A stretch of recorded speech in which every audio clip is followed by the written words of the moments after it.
This is LBC from Global, leading Britain's conversation with James O'Brien. 4 minutes after 10 is the time. £500,000 a week, eh? That's nice work if you can get it.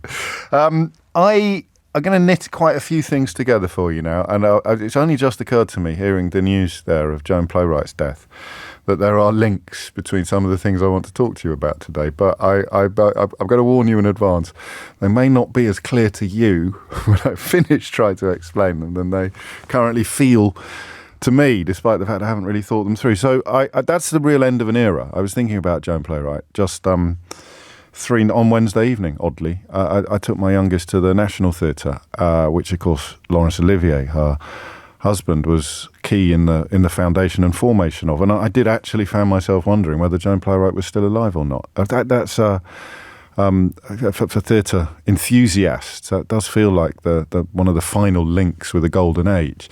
And the reason we were at the National Theatre was to watch a magnificent production of a play called Ballet Shoes, a theatrical adaptation of a book you may know. And in fact, listening to the end of Nick's show there, I told you I was linking a lot of things together, about a decline in children reading. Noel Streatfield's series of books are a wonderful way to introduce, particularly girls perhaps, into a world of literature. But the reason I was there was because of the work I do with the charity Quorum, which, as you may know, and indeed you may have heard the chief executive of Quorum on the programme with me on Wednesday, because it was Big Adoption Day, and Quorum is an adoption charity born, to tie it back to children's reading, born from the Foundling Hospital set up by a sea captain called Sir Thomas Quorum in the 18th century. Who, for reasons of undiluted altruism and decency, just dedicated his life to looking after children that had been given up by their mothers, usually unmarried mothers. Some of the documentation, you can go to the museum now on the site of where the Foundling Hospital used to be. You can now visit the Foundling Museum in Bloomsbury in central London. And of course, the reason why a lot of young people know about the Foundling Hospital is because of the Hetty Feather books written by the former children's laureate Jacqueline Wilson. Again, absolutely beautiful books for children. Again, perhaps, I don't know, I've read them myself, but obviously out loud to my daughters.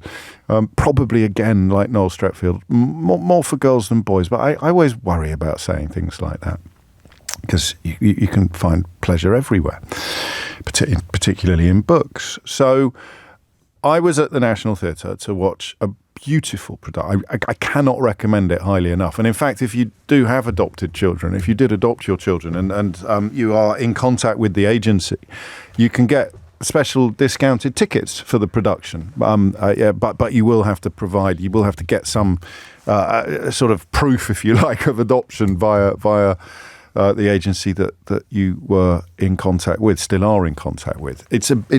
Anyway, enough about the play. Simply to say, I'm not sure I've ever seen a stage, and you know I go to the theatre a lot, I've never seen a stage deployed so magically and so creatively, up to and including the Harry Potter shows, which you expect to be magical and creative, but the way the stage and the production, the staging, the choreography, the dancing, it is. I had the pleasure of meeting the director as well, and it is absolutely gorgeous. So see it if you can.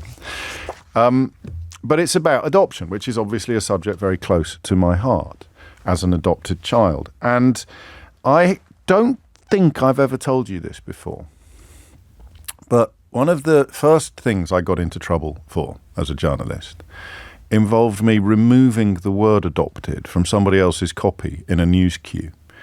I was very, very wet behind the ears when I did it. I was only on shifts. I didn't even have a job. And I was looking through the computer file, I suppose is the only way I could describe it to you, of all the stories waiting to go into the next day's newspaper. And I had the sufficient level of authority, because one of my stories was going into the next day's newspaper, to make some sort of amendments. And there was a story about, I think it was an aristocrat's son who'd been caught drink driving. And every mention was adopted, the adopted son of the Earl of Buffington, the adopted son of the... And I did not, and I still to this day do not, understand what that word was doing in that story. I think I took it quite personally, oddly. I felt that the fact that the lad was adopted was somehow being held up as a reason or a cause for his criminality. I don't think that it was a pie in the sky paranoia. That I think that we've all lived or dealt with stigma. You know that there's a lot of misunderstanding, a lot of confusion about adoption out there, and I felt it was really insensitive and unhelpful to have the adoption status, the adopted status of the child, produced in the context of his criminality. Why on earth am I mentioning that to you today as I prepare to return your attention to the horrible story of Eliane Andam, who was, of course, fatally stabbed in Croydon in September of 2023. Her murderer found guilty yesterday in South London. The murder was in South London. Why am I thinking about my youthful indiscretions with regards to the word adoption in the context of criminality when I refresh my memory of the details of Eliane's murder? And the reason is that the murderer denied murder and claimed that his autism spectrum disorder had caused him to lose control. Now, I don't know whether the autism of a criminal should ever be considered in a court case. I genuinely don't know. And that is going to be the question that I ask you shortly. So if you think you can answer it, then get in there now. Michael wants to know what age that production is for. Well, from 2 to 92, but with an 11-year-old and a 14-year-old, Michael, ballet shoes at the National Theatre would be right up their street, I can promise you. And there you go. That answers Laura's question as well, who wanted me to repeat the name of the production. I don't know. I got introduced to a new word just before Christmas. It's a word that I'm not sure I'm going to use again, but I'm going to use it now. And the word I was introduced to was neurospicy. And it was somebody describing themselves as having neurodiversity in a variety of different ways. So, there's ADHD, there's ADD, there's oppositional defiance disorder. And then there is autism spectrum disorder. And very hard, I think, with some people to separate them out and to know what role a disorder may have played in a certain behaviour. But if a child plays out in class, if you know, for example, that a child with autism spectrum disorder is going to have behavioural problems in class, then the argument for using it as an explanation or an excuse in the context of more serious behaviour, more criminal behaviour, becomes relatively clear. But that's when I lead you back to my theory on adoption, where I honestly don't believe that being adopted has any bearing whatsoever on criminality or criminal behaviour.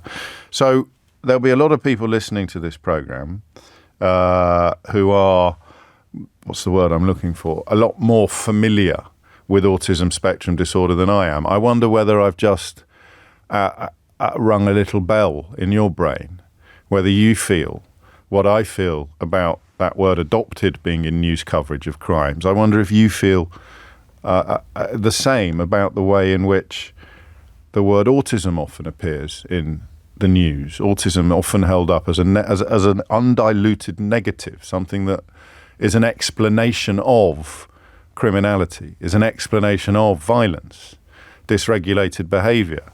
Because I don't know. 13 minutes after 10 is the time. I don't know how reasonable it is. Should it be there? The court found that it did not constitute grounds for a plea, a not guilty murder plea. It was a majority verdict that the jury delivered, but the defence was that his autism and or his troubled background provided an excuse for the murder.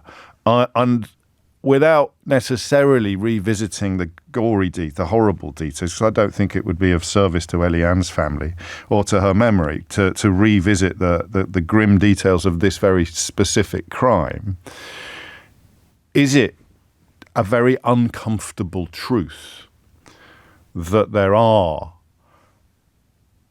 links between autism and some bad behaviours? Do you understand why I'm asking you this? You see this story if you're autistic and you have an autistic child and you think, why the hell are they mentioning the autism in the context of this murder? I'm autistic. I'm never going to murder. It's just this weird difference between correlation and causation. So tell me, is it a word, is it a condition that should appear in court cases? 0345 6060 973. It's a theoretical conversation. You can't stop somebody from offering this up as their defence, but I want to know how you feel about it. Should it be there? Should it be in these stories? 0345 6060 973 is the number that you need. You may work in this field. You may be in this field. You may have children in this field. How much of a child's misbehaviour can be attributed to neurodiversity or autism? And if we accept that much of it can, then why wouldn't it be a reasonable defence in a murder case? I don't know what the corollary is here. You know, this murderer has autism. If the same human being did not have autism, would that human being have committed murder? That's all I want to know. Does it have a space in a criminal defence? Does it have a place in a criminal defence? And how does it make you feel? 16 minutes after 10 is the time. The number you need, 0345 6060 973 is the number that you need. James O'Brien on LBC. 18 minutes after 10. Thank you. I mean, I know this is a tricky one. I know it's very sensitive. I know it will be very personal for some people, but early responses suggest that you're going to help me get it right. And here's an interesting observation, or reminder, if you like, from Lou, who says, do you remember Gary McKinnon, who the US wanted to extradite for hacking military computers? His Asperger's was a serious mitigation in his case. So I guess that neurodiversity, up to and including autism spectrum disorder, and the question of whether it has a place in criminal cases is going to be very multifaceted and very nuanced, because I know for a fact that some people, let me find you a very good example of this, will know that their children do struggle to regulate themselves, and they therefore can do things about which they immediately feel enormous shame and guilt. So should that be offered up in a murder case as part of the defence? Hannah is in Yeovil. Hannah, what would you like to say? Oh, hello, James. Hello. Hello. I think we've got slightly, or the criminal system has got slightly away from the point, and that is that you may have autism, you may have ADHD, you may have bipolar disorder, you may have schizophrenia. It doesn't mean you aren't guilty, but it perhaps should be taken into account as mitigation when you're sentenced. Well, or as was attempted in this case, making a case for manslaughter instead of murder, because of premeditation, I suppose. And to be clear, the court found that was not what had happened here, but in other cases and other circumstances, or even perhaps with different juries, it could have done. Yes. Well, I don't think... I think that is a more integral part of the legal system than perhaps I'm talking about. Yes. That I'm not sure under what circumstances a judge, a jury can decide those particular things. But as I pointed out, it didn't make him not guilty. No, no, precisely that. But I mean, a lot of people already getting in touch who feel that this kind of case creates the idea that there is an almost direct link between neurodiversity, autism in particular, and criminality. I don't. That's absolutely not true. No, I know. And I think, but I do think there's nothing wrong if you are genuinely on the autistic. I don't know if you can say spectrum nowadays, but if you are autistic and you do have trouble interpreting. Yes. Feelings and interacting with other people, which is in terms of not being quite socially in touch, then it may be that you do have more trouble understanding not what is right and wrong, but what is perhaps appropriate or not appropriate would be a better way of putting that. What's your perspective? What's your sort of qualifications, for want of a better word, in this field? What's my background? Yes. I spent 16 years in the RAF where I served on a number of courts martial, for example, which is where I get the legal bit from. Yes.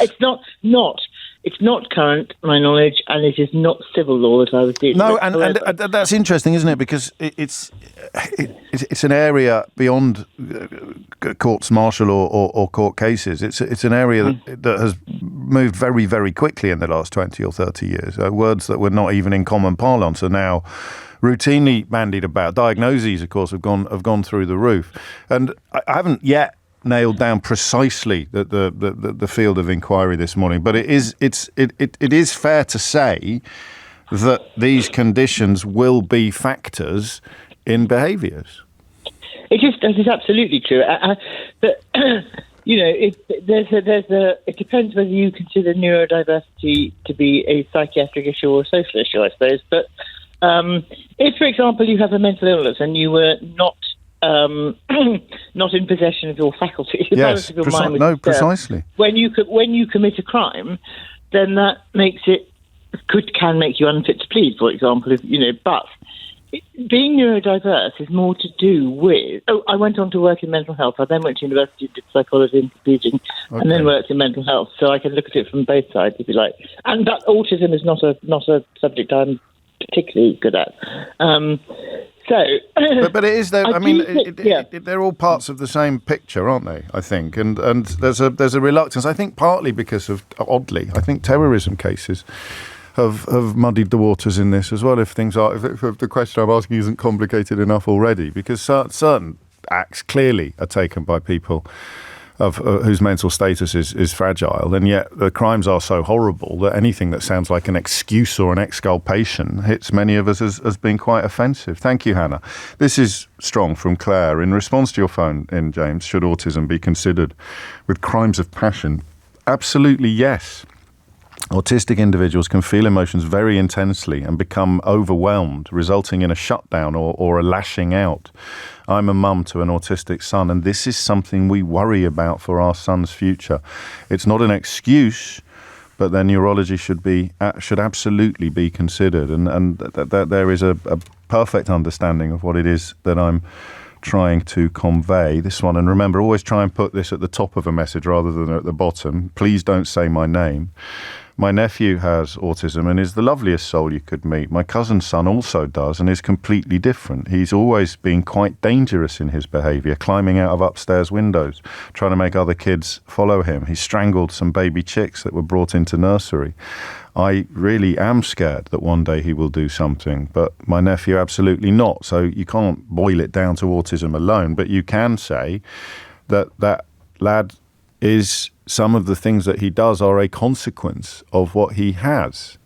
And that is mitigation. And that is why it appears in court cases. And yet I can't shake that parallel with adoption and that question of whether or not it really should ever be brought into the picture. Holly is in St. Helens. Holly, what would you like to say? Wow, I have a lot of thoughts. I don't even know where to start, to be honest. Right, you and me both, Holly. Just take your time, see what comes out. That's a good way to do it, actually. So I'm autistic myself. I have ADHD as well. So I'm in my 20s at the moment. Initially my gut reaction is to be like, no. Yes, of course. Because obviously I would never do that. Most of my friends are on the spectrum to some extent, and we would never imagine doing that. We're all just little nerds that want to do our thing. But I think it is dangerous. Like, even if there is some element of truth to it, I think it is very dangerous to set such a precedent. I think it has to be recognised here that autism is a spectrum disorder. So to say autism, yes, of course, basically, if you were to just say autism in a court case, you basically bring in everyone in the spectrum. And I do think there are specific instances where autism, specifically very sort of towards the higher end of the spectrum, like the more intense autism, I guess. Yes. I do think there is some cases, for example, there are issues with emotional regulation, not understanding like social etiquette and Well, things. we know there is. We know that. I mean, I got people in my life who have terrible difficulties regulating and controlling themselves, and they will feel absolutely awful moments later. Yeah, Moments later. and I do think it can be more intense when you're a child, Yeah. but I think a lot of it stems from your emotional needs not being met or addressed, and I think it's so important here to recognise you can't deny these social factors in the way autistic people are ostracized and treated by society. Yeah, and you know, I'd look after one of the people that I'm referring to sometimes, and the reaction of other parents in a playground or something like that can be really, really difficult, but also comprehensible, because the child can be quite frightening almost, and I know what they're like under the surface, but you don't. I know what I was like when I was a child. Yeah, well, precisely. Do your ears prick up when you hear the word autism in a story like this, in the way that mine used to when I heard the word adopted? Kind of, yeah, because I mean, I'm not necessarily scared. No. Because I do think I'd like to imagine people are smart enough, hopefully, to acknowledge that there's nuance there, and that doesn't mean all autistic people should be brandished with that brush. No. There are cases. I do think that a lot of cases, like more intense cases like that, you probably think of potentially like the school shooters in America. Some of them were diagnosed with autism, like Elliot Rogers and things like that. Yes. And I think that is genuinely a result of how autistic people can be socially ostracized very intensely. And we understand that social ostracization causes people to go to the edges of society and do things that people otherwise probably wouldn't do.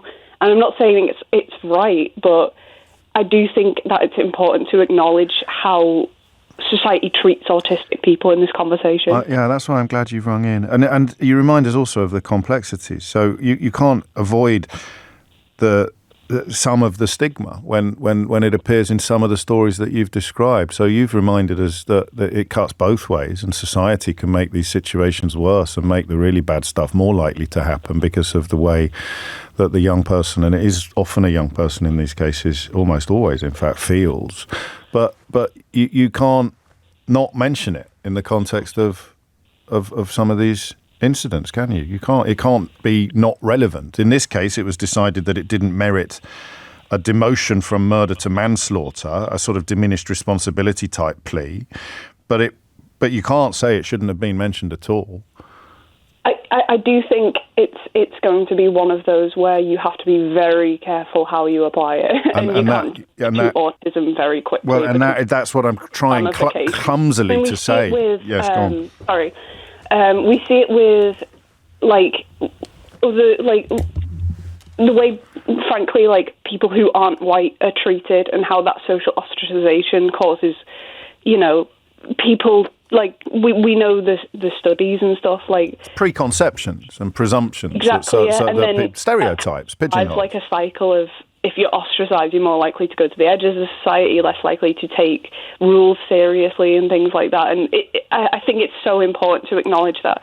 And yet the difficulty is, in all of these examples, the difficulty is, of course, the very simple fact that a huge number of people who might be in receipt of the same label, the same societal label, and about which there is nothing you can do. In your case, you have your diagnosis. You are a million miles away from the sort of behaviours that we're talking about, and yet that same label is part of the explanation of those behaviours in which you would never engage or indulge. That's really tricky. That's really difficult to navigate. 10:30 is the time. A couple of phone lines free. Remember that you can, as soon as I say goodbye to Holly, you can grab the phone line that she's using, 0345 6060 973. Move it now if you want to, and it's entirely up to you, because I'm not autistic. But do you feel, when stories like this include that word, as I used to feel whenever someone who was adopted got into trouble, I'd feel slightly stigmatized. I'd feel slightly judged, sullied by that association, by the use of that word in that context. With adoption, I don't think there was any reason to do it. But with autism, I'm beginning to think there really is. 10:31 is the time. Thomas Watts has the headlines. James O'Brien on LBC. 34 is the time. I probably shouldn't read this one out. Dan writes, what are you suggesting, James? That the media shouldn't use it, or that the legal experts and judges shouldn't use it? I'm confused about what the actual question is. It has to be considered in court, obviously. It has to be truthfully reported, obviously. What's the question? That's a very good point, Dan. And I think it speaks to the lack of clarity that is typifying this conversation. But sometimes the lack of clarity is part of the point. So I'm not as clear as you are on whether or not it needs to be considered in court even in this way, because, of course, it involves stigmatization. It involves an association between a word that applies to a hell of a lot of people who would never engage in anything akin to this behavior being used to explain this behavior. And it's complicated and tricky. But you're right. The question is not immediately clear.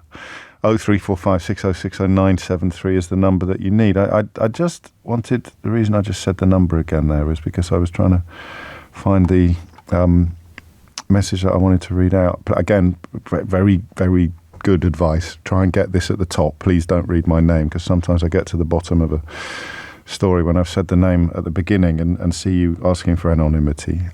My son has ASD. He's a wonderful boy. If you met him, James, you wouldn't see his differences immediately. He's funny and very loving, but he has been violent to me many, many times, especially during his teenage years. After these episodes, he would hate himself to the point of wanting to kill himself. As a mother, this story, the story of Eliane Andam, is breaking my heart. My son is such a black and white person. He cannot deal with injustice. And then some points relevant to the detail of this story. If someone had run off with a bag of his belongings, I honestly don't know what he might do. He's bright, but doesn't understand why the GP would even need to know his name. It's the basic world understanding that he lacks. He's jumped the train ticket barrier before when his card hasn't worked, because in his head it should work, and so when it doesn't, he still has a right to catch his train. 100% these traits must be considered in these matters. It's not an excuse, but it is a factor, and therefore it has bearing on his actions. My heart sank when I heard the details of this case yesterday. I'm getting quite a few messages like that. Also getting messages from people who tell me that they're frightened of family members, even as they love them. 10:37 is the time. Maria is in Sidcup. Maria, what made you pick up the phone? Well, I think, good morning, first Hello. of all, and thank you for taking my call. I'm a little bit nervous because English is not my first language, so I'll try my best. Okay, you're doing brilliantly already. Well, so far. So I picked up the phone because I feel like, if I'm, obviously I could be wrong, but Yeah. like in your case, when you hear the word adoption, because you've been through that experience and it's obviously very close to your heart, this is what is important for you. Yes. When I hear the word autism, it's the same. Yes. You know, I was driving a car, come back from shopping, and I dropped off my children at school, and then I'm listening to you, which I love doing anyway. Thank you. Because you have such a beautiful language, you use such a beautiful words, and I always love listening because I feel like I'm learning as well. You're very kind. But anyway, so yes, it is tricky. And if you've been through experience, if you're part of that experience, it's going to be a trigger. It's kind of like with trauma, isn't it? Yes. In my own experience, my own son told me that he's going to kill me. He tells me this quite a lot, actually. It's kind of becoming a norm to hear it. Yes. And I know he doesn't mean it, because when he's calm and when he's, not angry, not in his rage, he apologizes. He knows very well he has done wrong. He shouldn't do it. But he just cannot control when he's in that state of mind where he's super angry and things are not going his way.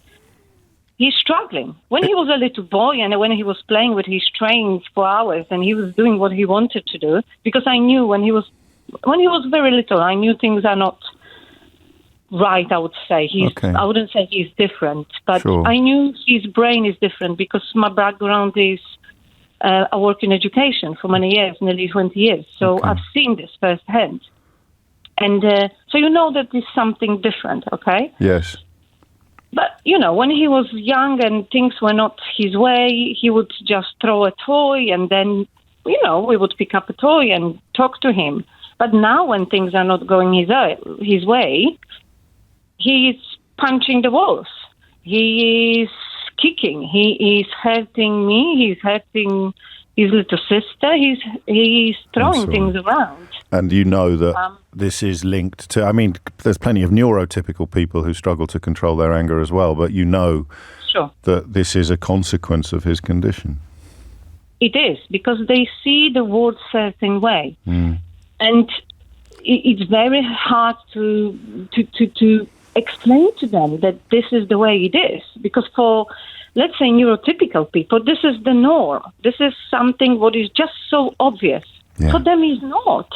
And they just struggle. Can I give you a little example of what I see in the class? I work in the school, and I'm working with this little boy who is in my class. And this is the second year when I'm observing him. So just how they perceive the world. I've asked him to tidy up the chairs. He got into some trouble outside because he was struggling to share toys, etc. He had to stay inside. So I just gave him a job to keep him busy. And I said, can you put the chairs away? Stack the chairs on the one on the top of another. There was a girl who was still doing a writing task. You know what he did? He just pulled the chair out of her, under her. He just took it. Because I told him to do something, so he's doing it. He was not causing trouble. He was not intending that girl any harm. He wasn't being funny. He wasn't being mischievous. He was literally, the perfect use of the word literally there, Maria. He was literally doing what you literally said. Yes, exactly. So these people see the world differently. And let's not make out that they're ill, because autism is not an illness. It's just the way your brain is wired, okay? We need to accept it. He has autism. It's not an illness. This is so often I hear it, and I get so just kind of cross, because when you talk to autistic people who are adults, they say, don't call us, we have autism, okay? Yes. We have ADHD. This is the way we are. This is how we perceive the world. Yes. But I just also want to say one thing. Of course. When my son picked up a knife on me and wanted to stab me, the services were involved, okay? Because I told the school. Yes. And there was a referral to CAMS. And I've waited for this referral to come through for nearly 18 months. Good Lord. 18 months where we had to, live the life every day, with him, with his difficulties, with our difficulties with him, because we're trying our best to navigate the world around him and make this world good for him, better for him, so he can thrive, he can live, he can be happy. Yes. And then when we got with CAMS, the appointment, nothing was achieved because there was no communication between CAMS and the school. School was not responding, etc. So the services are failing. Then the CAMS lady was telling me, oh, you can use this service. When I actually got in contact with the services, they said, oh, this is not for the age of your son. Okay? Oh, dear. We work with children who are older. Okay? And then you stay with this on your own and you have to deal with it. And it's another highlight. I mean, it's extraordinary how often this comes around in so many contexts of healthcare, not just mental health care, but the system just absolutely filleted over recent years and leaving people out there. And then I'll open a newspaper tomorrow, Maria, and there'll be another story or another column by some ignorant blowhard about how there's too much diagnosis and we just called these children naughty in my day, and that adds to the lack of action in the fields that need to be grown to help families and children like yours. I thank you. Thank you. Exactly. And then you will read the headline that autistic person, killed somebody. Yes. But they were not given a care. I'm not saying it's an excuse, absolutely not. And for the record, I don't think it's relevant in this case, actually. I think from what I have followed of the case, I think the jury in this case got it right, which is why the uncomfortable presence of the words autism spectrum disorder in this case, in this coverage, has prompted our conversation today. Let me read you something quickly from Kevin. Kevin says, this caller is great. Why is it that callers who say they're nervous about calling because English is not their first language always turn out to be so wonderfully eloquent? Kevin wants to know, Maria. I don't know what to say. Thank you very much. Thank you. That's very kind. Thank you very much. It's 10:44. I think this is an important contribution to the conversation as well, from Emma. We're perfectly capable of knowing right from wrong. Poor impulse control is a problem with neurotypical people too. This is a person hurting another person out of anger. It'll just be used as a stick with which to beat us. Us here being used to describe people with autism spectrum disorder. Angry men killing women. Murder isn't misbehaviour, though, James. There's space for expectation adjustment when it comes to blurting out what's on your mind or having trouble queuing up tasks when getting changed for PE or needing a quiet space to prevent escalation of a meltdown. There's no space for popping someone else's physical bubble, and zero for murder. Obviously, lashing out under pressure is different from premeditated murder. And here's a phrase quite a few of you have sent me today. There's a saying in our community, if you've met one person with autism, you've met one person with autism. We are all individuals. And yet, I'm also getting messages. There's one that I just had queued up to read out, and in my typical fashion, I've managed to lose it. But it was from a mum whose son tried to choke her, and she said, if I wasn't physically strong enough to have thrown him off, I think he might have killed me. And that is a consequence of the condition. 10:46 is the time. James O'Brien on LBC. 49 is the time. I don't know what we're going to do moving forward. The inauguration of Donald Trump on Monday, and you heard a little clip in that advert there for Nick's coverage, LBC's coverage of the big day. The claims from him about the size of his mandate and the unprecedented size of his vote, just lies. Extraordinary. But I think as things stand, out of 155 million votes, he got 77,300,000, and Kamala Harris got 75 million. Trump didn't even get half of the popular vote, just under 49.8. And I'm not being pedantic. I mean, the fellow won. Make no mistake. It's him that lies about election results, not his political opponents. But just to claim these things is unchallenged. It's out there now. It's halfway around the world. It's appearing in adverts on LBC, and yet the truth is completely different, measurably different. That's not an opinion. That's counting. Back to this conversation, and again, I'd say thank you for making it, Maria, the last caller, really emblematic of this observation, making it so measured and so potentially enlightening as well, I hope. 10:50 is the time. John is in Reading. John, what would you like to say? Morning, James. Hello, how are you doing, buddy? I'm all right, mate. How are you? Oh, the good, mate, James. I thought I'd ring you on a topic I'm most in tune with. Good man. Because I have both the conditions, mate. Right. We've spoken in the past. Yes. And I have ASD and ADHD. I think you're mixing up something a little bit earlier with ADD, ADHD. I think they're the same thing. Oh, okay. Just basically what it is, ADHD and ADD. ADD is the new term. With ASD and Asperger's, ASD is the new term. Oh, okay. I didn't know that. Sorry. Yeah, it's the Americans. You're right. It is an outdated term, isn't it? You're right. You're absolutely right. I think I was thinking of oppositional defiance disorder, which would be ODD, which may have added to my confusion. But we're focusing particularly on autism today, I think. So there's one thing that we're going to have to bring up, and it's just the reality of it. There is a connection between criminality and autism, but not in the way people think. Go on. So I'm going to ask you to bring up 3 studies that I'm sure when your staff members can find. I told them before the break. Number 1, the connection between people with autism who are locked up in prison in the UK at this moment in time. Yes. The connection between alcoholism and drug abuse on people on the spectrum. Yes. And also the suicide rate in UK males, people on the spectrum. There's a connection. And it's, if I remember correctly, in UK prisons, 50% of all UK prisoners are on the spectrum. The reason why is because of dopamine. With people with autism, especially ADHD, there is a built-in problem with the lack of dopamine in their system. That's why you find people with ADHD and autism do need to require medication, basically, to increase the flow. Now, the problem is that there's a lot of people out there who are undiagnosed. The diagnosed rate is between it's between 4 and 6 years to basically get diagnosed in this country. If it was any other condition, it'd be a national crisis.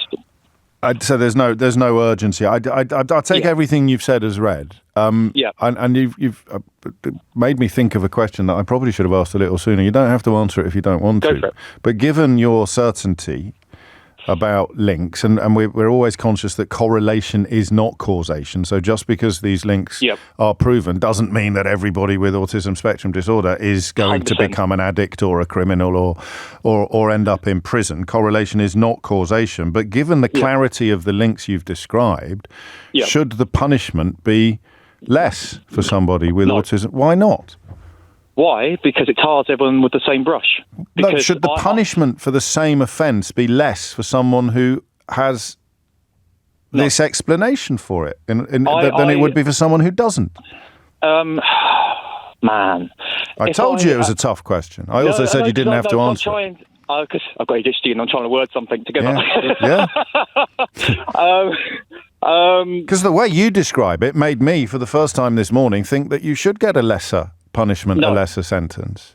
Because the reason why, James, is because I have full control of my faculties. I understand what I'm doing. I understand if I didn't. But some people with autism spectrum disorder don't, and the autism spectrum disorder is the. Well, come on.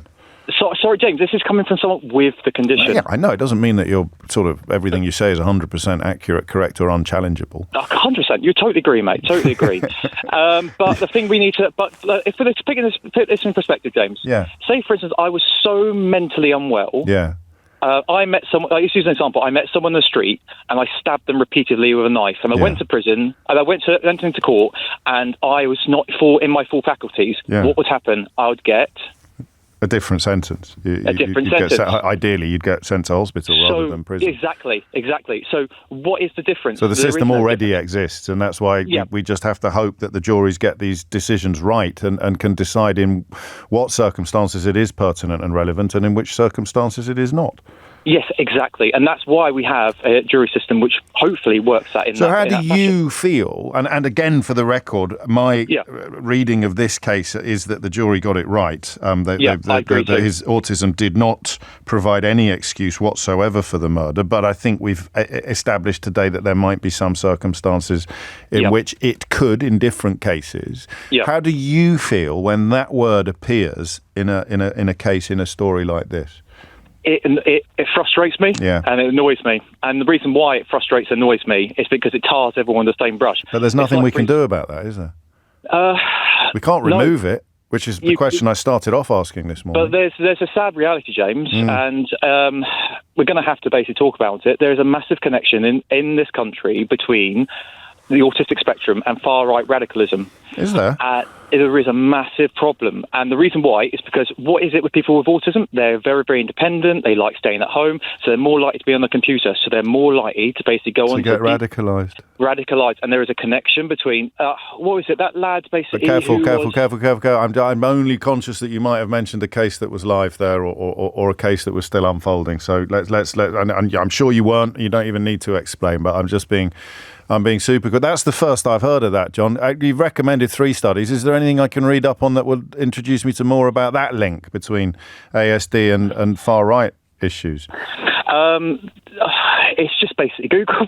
Okay, no, that's fine. I'm a big fan of Google. I can, like, what you're essentially saying is I can do my own research, but which sometimes, although we take the mickey out of that phrase sometimes when it comes to flat earthers and conspiracy theorists, just be sure of the sources that you're consulting. John, stay safe. 10:57 is the time. Victoria is in Norbury. Victoria, what would you like to say?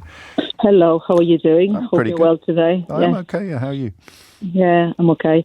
I was just listening, and I think that John has made it a little bit easier for me. And I'm just thinking, it's all come down to capacity. And I was just talking to the admin person that picked up the phone when I rang. Yes. I was just trying to put my words together, being English as my second language anyway, and trying to think about how I'm a clinical psychologist by background, and I specialize in autism, in neurodevelopmental disorders. And I was just thinking, generally speaking, it is quite true that the rigidity in the thinking makes people more vulnerable. But that doesn't necessarily mean that everybody, because they have a neurodevelopmental disorder, they will go and commit a crime. Precisely. That's not true. No, I understand that. I think we've been clear on that this morning. Yeah, and I think that the jury got it right in the sense that we wouldn't have done the same with any other psychiatry disorder. For example, if someone has bipolar disorder or personality disorder, it would all come to capacity, and if they were able to understand what they were doing, and you will need to track it back in the history. Was that person able to function and to take control of their life in a way? And if you open that door to different sentencing according to different mental capacity, then you never shut it again. You could say that someone who lacks empathy should be punished less because they don't feel, or punished more because they don't feel the consequences of their crime in the same way that somebody else does. The law essentially has to be objective, doesn't it? It has to treat everybody the same, unless there are absolutely inarguable reasons for not doing so.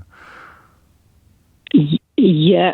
It's just assessing empathy is quite challenging. No, I know it was a throwaway example, but about how difficult it is to assess anything, really, in a way. Yes, it's true. But at the same time, I think it's just what we tend to confuse sometimes is that autism could come with things that happen together, right? It can come with intellectual disability. Yes. But I don't think this case that you were referring about, the person actually has any form of lack of capacity at the moment that the crime happened. No. That took place. And that is the question the jury would have been asked to consider. That is, no doubt, the guidance at the Old Bailey that the judge would have given to the jury on the questions of what they were supposed to consider. And it was a majority verdict, which means that some people, after deliberating for 11 hours and 42 minutes, arrived at a different conclusion from some of their fellow jury members.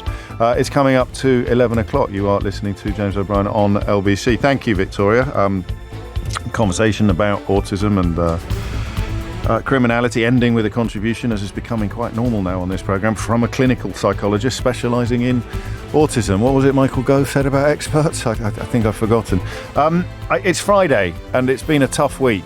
And therefore, we lean a little to some of the lighter stories, perhaps, than we do the rest of the time. And I've got at least two, one of which I can safely say gets filed under my all-time favourites for our conversations together. James O'Brien on LBC. It's 4 minutes after 11. You're listening to James O'Brien on LBC. I'm not doing it yet.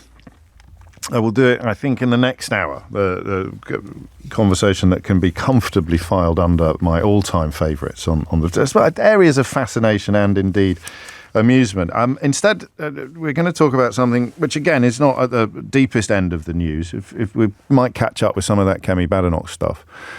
It's a good job she never commits gaffes, isn't it? Do you remember she said she never has to apologise for anything or clarify anything because she never commits gaffes? But one of her colleagues has come out to claim that her words have been taken out of context, and he has had to explain what she really meant when she said the words that couldn't possibly have been taken out of context because she never has to clarify anything or commit any gaffes. This is not the curse of O'Brien, by the way. Just because what I'm about to say could be construed from a certain perspective as being quite nice, I am not saying warm words about Kemi Badenoch. I'm just saying I'm beginning to feel sorry for her. Did I tell you this already? Watching someone publicly humiliate themselves without apparently possessing the capacity to realise that there must be some level on which she realises how badly it's all going. It's just, I'm not sadistic. I don't enjoy that. Well, that's not true. There might be some people, I don't know, who I would like to see in sort of public misery. And you might enjoy it at first, but it can go on too long. It's that Simpsons meme, isn't it? Make it stop. Stop now. He's already dead. Is that from The Simpsons? I don't know. But you know what I mean. There comes a point where it moves from a degree of schadenfreude in somebody else's misfortune to sort of butt-clenching, cringing at how terrible it's become. And that moment when she said, I don't do gaffes, you just knew that every single time she misspoke or had words taken out of context, she was going to be reminded of that claim. Have we got her words as well? Can we listen to her and then listen to the minister who is apparently clearing up what she said? We'll double check anyway. So you've got a senior colleague in the news bulletin claiming that your words have been taken out of context when the words are on a tape. It's not a great look. So we may get stuck into that. Speaking of politics, I absolutely expect and don't doubt for a minute that Mike Amesbury, the Labour MP who has pleaded guilty to assault after brawling in the street, that will involve a by-election sooner rather than later, I think, in Runcorn and Helsby. So, rightly, he's already been suspended by the Labour Party, and I can't imagine there's going to be a way back anytime soon. And the ceasefire, of course, in the Middle East, which is poised upon the brink of completion, although the coverage in this country has caught up now with where we were on Wednesday, and has now become a lot more not pessimistic necessarily, but a lot more nuanced and a lot more detailed than the somewhat naive celebratory tone that was adopted in some corners of the media yesterday. 7 minutes after 11 is the time, but a topic that I don't think we've ever done before.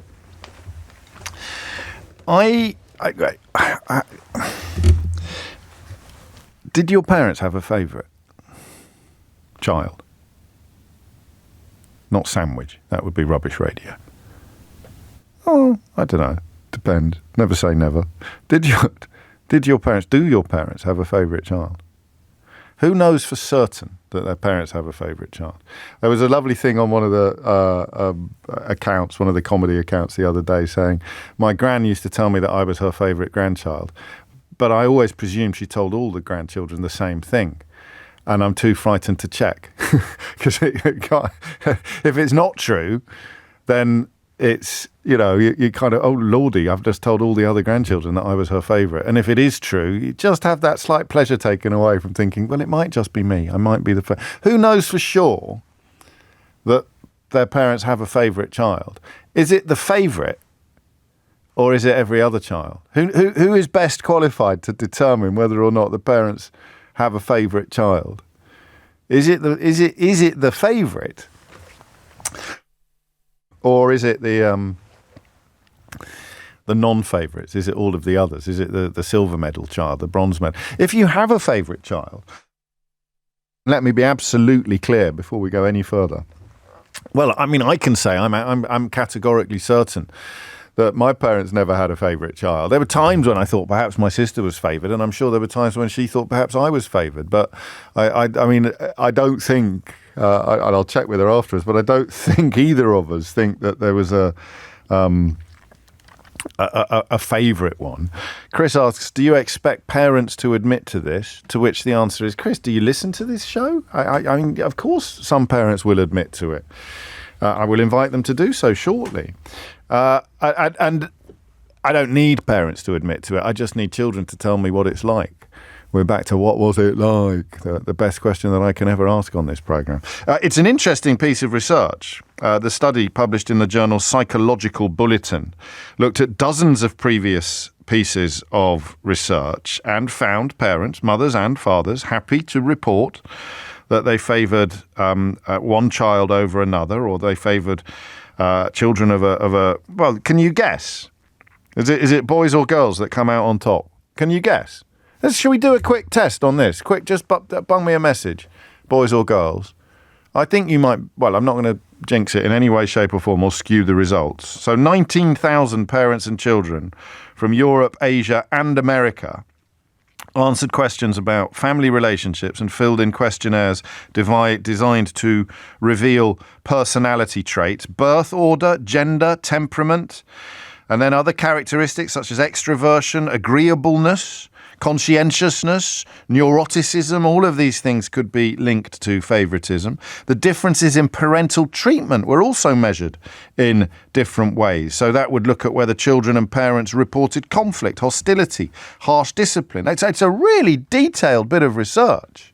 And it found that siblings who receive less favoured treatment, this is where it gets very serious, tended to have poorer mental health and more strained family relationships.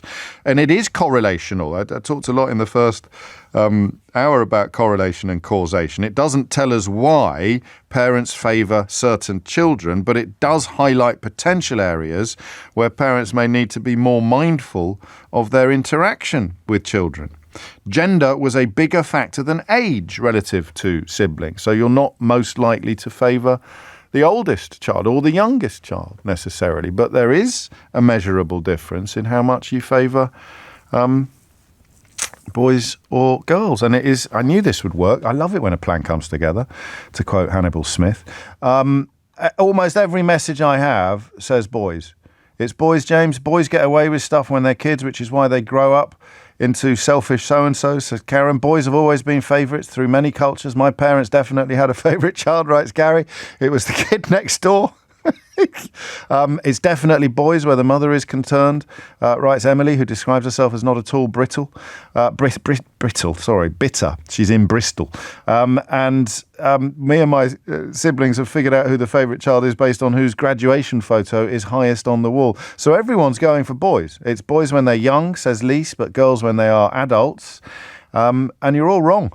It's girls. The research suggests that parents claim to love their children equally, but often have favourites, with daughters and more agreeable offspring more likely to get preferential treatment. I mean, it probably shouldn't be anathema, should it? If one of your children is, to use a slightly unhelpful phrase, a bit of a wrong-un, it's not very nice, and one of your children is lovely, I don't know what sort of psychological somersaults would be in play to not prefer. If you prefer the company of one child from another over another, then do you not have a favourite? So how did it impact on you? All right, this is what I want to know. 0345 6060973 is the number that you need. There's serious stuff here about the long-term damage it can do to your own mental health, to your own family relationships, your future family relationships. But there is quite light-hearted stuff as well. I'd love to know if you reckon you are the favourite. You actually somewhat guiltily acknowledge that you've always had a slightly easier ride or a slightly better deal from mum and dad than your brothers or your sisters. 0345 6060973. Is a parent prepared to admit it? Don't worry, nobody's listening. Are you prepared to admit that you actually favour one child over another? 0345 6060973. And listen, sometimes when I think I know what's going to happen on the programme, I can't believe quite how spectacularly wrong I get it. But I imagine that the more likely person to ring in would be the person who's convinced that their sibling was a favourite, as opposed to themselves. I could be wrong. I want to hear from all of you. I want to hear from mum, I want to hear from dad, I want to hear from brother, and I want to hear from sister. But what I want to know is how you know there's a favourite, why you've picked a favourite if you're the parent, and what it's like not to be the favourite if it wasn't you. 0345 6060973. And I remind you again, I didn't do the research, but it is really comprehensive. You might get more freedom as an older sibling, but it doesn't mean that you will be more favoured, and it is girls and agreeable offspring who generally get the preferential treatment, who generally get, what's the word I want? What's the verb? Favoured. There you go. I was looking for the verb that comes from favourite. I'm probably looking, thank you. Yeah. You can listen back to this, it's the children that get favoured. 11:15 is the time. 0345 6060973 is the number. Favourite children is the topic. James O'Brien on LBC. It's 11:17. You're listening to James O'Brien on LBC, where the question is, what's it like to be, to have, or to not be the favourite child? Some fascinating responses coming in. I'll be with Anita in Aldershot imminently, but I just wanted to pick up on one of them. This is from Pascal, who says, all parents have a favourite child. We love them equally, but we always like one more than the other. This is plural. Which one it is may change over the years, though. I don't know that I don't agree with that. I'm not going to admit that in the radio, even if I didn't, I suppose. So it's a fairly worthless observation. But trust me, I really don't recognise that. And Mum used to say something sometimes when she'd say, I really love you, but I don't like you very much at the moment. If you were really playing up and you were really being naughty. So maybe Pascal's just knocking at that door. I haven't heard this before, but it's obviously, I think, a well-worn saw from Monty. A son's a son until he takes a wife. A daughter's a daughter for all of her life. I am the golden child, writes CJ. Parents always treated my brother and myself equally, though. He just turned into a complete toad. And this from Phil. My dad would regularly tell all of us, 2 boys, 2 girls, that the youngest daughter was his favourite. We're all adults, and it's still the case. We all find it funny and take no issue with it. What does your therapist have to say about it, Phil? As a parent of 2 kids now myself, I honestly can't see how I could ever have a favourite. Same here. And Ford writes, my older sister was definitely my parents' favourite. The favourite of all 5 siblings. My parents never said she was, but it was obvious, and it didn't make any difference to us. That's all a little bit. Didn't do me any harm, isn't it? Because it probably did. I mean, you don't sound bitter necessarily, but no doubt at all. How do you know? How do you know? If it's never been explicitly established, what would you point to as evidence? If I said to you, how do you know you were the favourite? Or how do you know you weren't? 0345 6060 973. Marita has found a potential grail here that we can. I'd love it if 2 siblings rang in, both claiming the crown. I'll tell you, it'll be even better, Marita, if 2 siblings rang in independently, both claiming that the other one was the favourite. Anita is in Aldershot. Anita, what would you like to say? Yeah, I mean, I do remember I definitely was my dad's favourite. And I actually often say nowadays, I remember being dad's favourite. I was the youngest. There was 2 years between my sister and I, 2 years between my sister and my brother. Yeah. But I just always remember, Dad, I would say something, maybe in a childlike way, yeah, of course you can get it. And he would always put me on his knee. And he was really, really strict with the other 2. And I just knew that it's that feeling I had inside that I could get what I wanted from Dad quite easily, just by, I was very tiny, and as being the youngest, I just knew I could get my own way.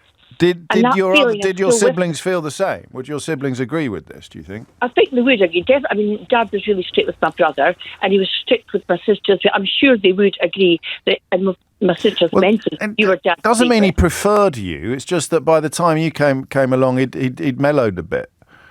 Well, I don't know. My dad was, as I said, my dad was Polish, and he was very, very strict. But I knew, from a young age, that I could really get what I wanted with Dad. I could. It was definitely softer and more gentle with me, and that feeling is still with me. Well, I suppose it's a nice feeling, except up until the point where you consider what it would be like not to have it, or to be certain that your sibling was the favoured one. This is funny. Thank you, Anita. This is from Kieran. If you ask your parents who is your favourite child and they answer, we love you all the same, then it's not you. You're a miserable git, Kieran. Honestly, that's a perfectly reasonable answer to give to children. It's the correct answer to give to children, I think. The idea that you are loved more is not quite the same as what we're talking about, is it? You can be loved equally, but have a favourite. And I don't know what I want most. What call do you want to hear most this hour? Do you want the parent who admits it? Or do you want the siblings who can't? I think the parent who admits it would be my favourite. Until it happens, you never know what you want most, do you? Chloe's in Cheam. Chloe, what would you like to say? Hi, James. Hello. Thanks for taking my call. You're very welcome. I wanted to say that I'm one of 3. I've got a brother and a sister. We're all adults. We're all sort of in our late 30s, early 40s. My brother is autistic and he's quite demanding on my parents. My sister is a drug addict that is equally demanding on my parents. Whereas I'm doing really well for myself. I've got quite a good job. I lead quite a normal life and work really hard. So now you are the least problematic for them, or the least taxing, but that doesn't mean they prefer you necessarily, does it? No, I think that they're most proud of me. I'm the one that they'll tell everyone about because, Chloe's doing really well. I'm the one they probably respect. They want to spend time with me. They enjoy my company. Oh. Well, I think they do. I'm sure they do, Chloe. You seem lovely. But I'm the child that they kind of bother least with, so they don't feel the need to sort of check in with me. What was it regularly. like growing up? I hadn't actually considered the adult element of this conversation. I was thinking more about growing up knowing that one child was favoured, and then the impact it might have had upon you later in life, as opposed to it being something that they've arrived at later in life as a consequence of the paths taken. Do you think that they preferred you when you were 10 to your siblings? No, I think I was probably their least favourite when I was 10 and in my early teenage years, because I was a nightmare. So probably growing up, I'm the one that gave them the most amount of problems. I was quite difficult. And so it's kind of reversed into adulthood, I suppose. And it's just because what happens is, because they don't need to check in on me, they know I'm fine. They don't really, they don't really ask how we are. They don't really make an effort to come and see me, my children. But I think that's... How many children have you got? 2. Which one's your favourite? I don't have a favourite. You're such a liar. But I do have an 18-year-old daughter that I'm really, really close to. Okay. Say no more.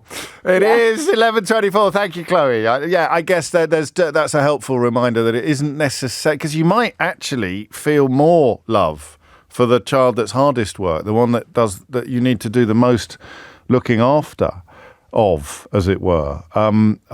You see what I mean? It can be the one that needs you most protection-wise. It needs to protect you, to look after you, to care for you. Solicits feelings that you don't have for the children that can look after themselves, as Chloe has described herself. 11:24 is the time. Tony's in Greenock. Tony, what would you like to say? I found out purely by accident that I was the favoured son. Go on. My mum had a birthday about a couple of years ago, and she got sent a huge bunch of flowers through the mail, and the card read, "To my favourite, from your favourite son." And she phoned me up and said, "Thanks for the flowers, Tony." And I said, "I didn't send you flowers." And she said, "Oh, and they were from my brother in Australia." So I don't. Yeah. No, I don't want to rain on your parade, but if he's in Australia, then she probably just thought it'll be from Tony. They won't have sent flowers from Australia. You're such a buzzkill. I'm just thinking of your brother, man. Does he know this story? No. But really? Oh, you didn't? Oh, crikey. So you did really think that she'd let some sort of cat out? No. I mean, there was nothing obvious in our childhood that would indicate that she had a favourite son or in my case, sister as well. But there was no obvious discrimination. That's got to be the right way, right? I mean, I'm getting quite a few messages from people saying that they definitely weren't the favourite and it didn't do them any harm whatsoever. And I don't quite believe them. Because it's unconditional love. If you think that you're not the favourite child, then in a way you're not experiencing the unconditional love that parents can uniquely provide. Yeah. And, there's things when you're a child that things happen that you think is so unfair that they're preferring one over the other. But BMX. My brother got a car. With his first job. So. Destroyed when she got her BMX. I don't think I've ever been more jealous before or after in my life. A Piranha with banana mags. A beautiful bike. Anyway, I digress. I had a racing bike with drop handlebars because that's what I asked for. But a couple of years later, I wanted a BMX, and I wasn't due a new bike. And she was, and she got the bike that I wanted. And I'm not sure I've ever forgiven her. But it wasn't a sign of favouritism by any stretch of the imagination. I like that. I'm a favourite son from your favourite son. Hello. Thanks for the flowers, son. I didn't send you any flowers. Yeah, you did. It says favourite son. Lynn's in Finsbury Park. Lynn, what do you think?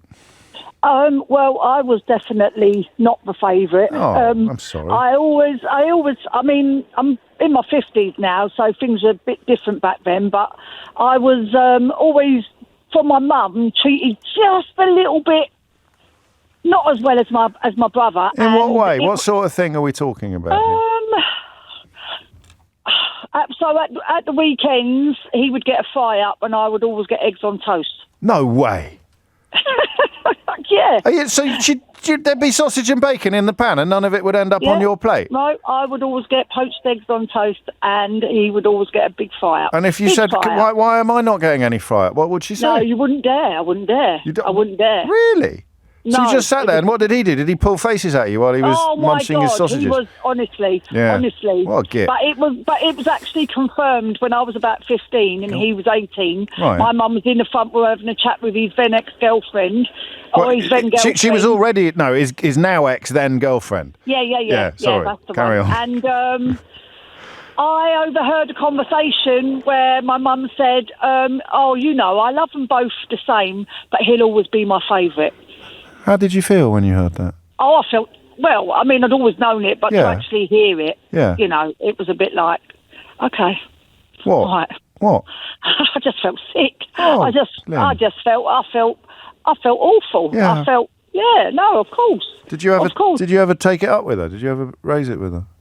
I raised the breakfast thing when I was an adult. What did she say? Well, you should have said if you didn't want poached eggs on toast. And I was like, yeah, okay, Mum. If I'd have done that, I wouldn't have even had poached eggs on toast. No, it was that sort of thing. But he's always been the favourite, and he was my aunt and my nan's favourite as well. Really? They didn't like girls. They never liked girls. Yeah, I was the only girl out of all the grandchildren. I was the only girl, and they never liked me. Back of the queue always, was it? Always. I never got a new bike. I never got a new stereo. He's lucky really that I was a girl. I would have got all the hand-me-down clothes that's true. as well. Yeah, that's true. So it does land then. It's still with you a bit. It's still with you a bit. Absolutely. Yeah. Good for you. I like your honesty. Why wouldn't it affect you? I suppose some people have to convince themselves that it hasn't bothered them. It made me try and not be like that with my kids. Oh, that's nice. That's good, isn't it? Breaking the cycle. I don't know if I've done it. But well, what do they get for breakfast, Lynn? They'd all get the same. There you go, shreddies. 100%. That's it. Save any problem. And how many fry-ups? Now, do you still have... What's your relationship with fry-ups like? Do you see a fry-up as a treat on a level... I don't. No? No, I don't, no. Oh, there you go. She might have done you a favour. Yeah, she did. For your blood pressure. She stopped me from being obese. There it is. There you go. Thank you, Lynn. 11:30. God, we covered a lot of ground in that conversation. Quite a few of you are making the same joke, so I don't know which one to take. They're doing the same joke two ways round. So here's Rigby saying, I am definitely the favourite, James. I'm an only child. Which is, I'd say that is a slightly less good bad joke than the opposite, which is I'm definitely not the favourite child, James. And what really upsets me is that I'm an only child. That's a better joke, isn't it? But they're both quite poor. I'm not criticising you. God knows the day I start criticising people for making poor jokes is the day that irony dies. Here's Thomas Watts with your headlines. James O'Brien on LBC. It is 11:34. I'm going to read this one out because we're finding some fun in this conversation, but it obviously can be incredibly serious. And I found this one really sad from Sam. My sister was always the favourite growing up, James, growing up with our father after our parents divorced. The violence directed at me was shocking. I was hit with a hosepipe with wooden sticks regularly, and my sister would only receive the occasional slap. I finally had the courage to fight back when I was 15, and then I ran away from home that day because I was so scared he might kill me for fighting back. I never spoke to him again, even though he tried to reach out to me a few times through my sister. I'm 49 now. Never spoken or forgiven him for the physical abuse that I suffered, and he passed away last year. I didn't go to his funeral. My sister stayed at home, now resides in Florida on a 6-figure salary.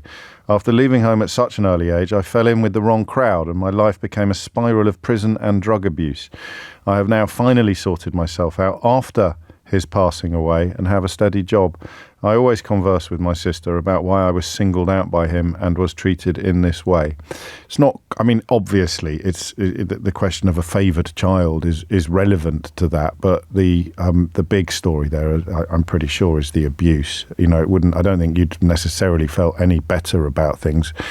Probably you'd have felt worse, mate, if your sister was on the receiving end of the same sort of abuse that you were. I don't think I'm telling anything that you don't already know. I'm just pointing out that although it's part of a story about favouritism, it's not the beginning and the end of the story. 11:35 is the time. Anita, 2 Anitas today. There you go. You wait ages for one Anita to come along and then 2 come along in the same hour. This one's in Harrow. Anita, what would you like to say? Hi. Hello. Gosh, love your show, by the way. Oh, thank you. Listening, and actually it made me smile so much. I felt like I've got to call it in. But excellent. I do want to also just acknowledge the last person's comment because I think that's just very real, and I hope he's seeing some better things in life now going forward. But I'm one of 4, in Indian background, and have 2 older brothers.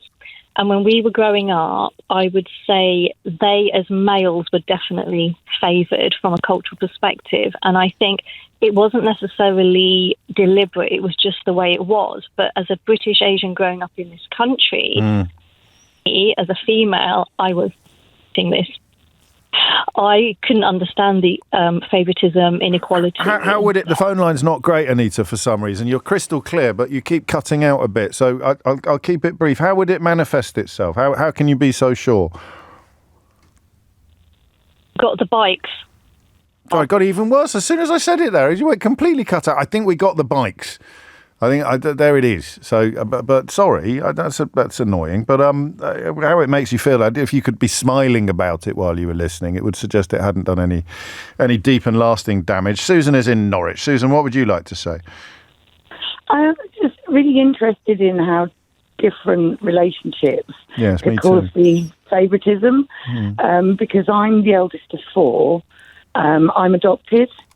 Yeah, my younger siblings are all my parents by birth. All 3 of them? And, yeah. Gosh, did they think they weren't going to be able to have children biologically? Pretty much. They thought they wouldn't be able to have children, and then I came along, and then my sister was born 16 months later. Good Lord.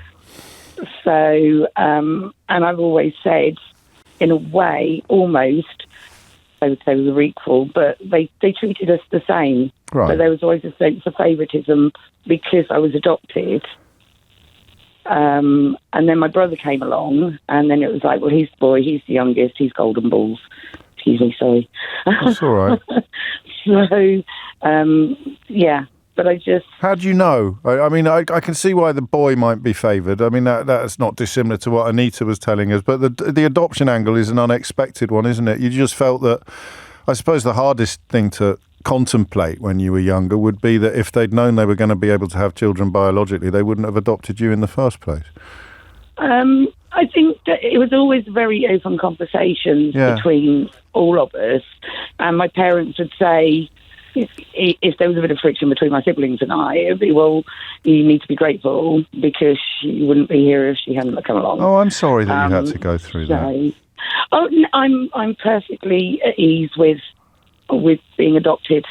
My parents were always really, really positive about it. No, same. I'm adopted as well. I don't know if you knew that, but I get the I understand that. I just can't quite get my head around your experience of. So we do think that the adoption played a part in the favouritism, but you don't think that it's done you any lasting damage, or?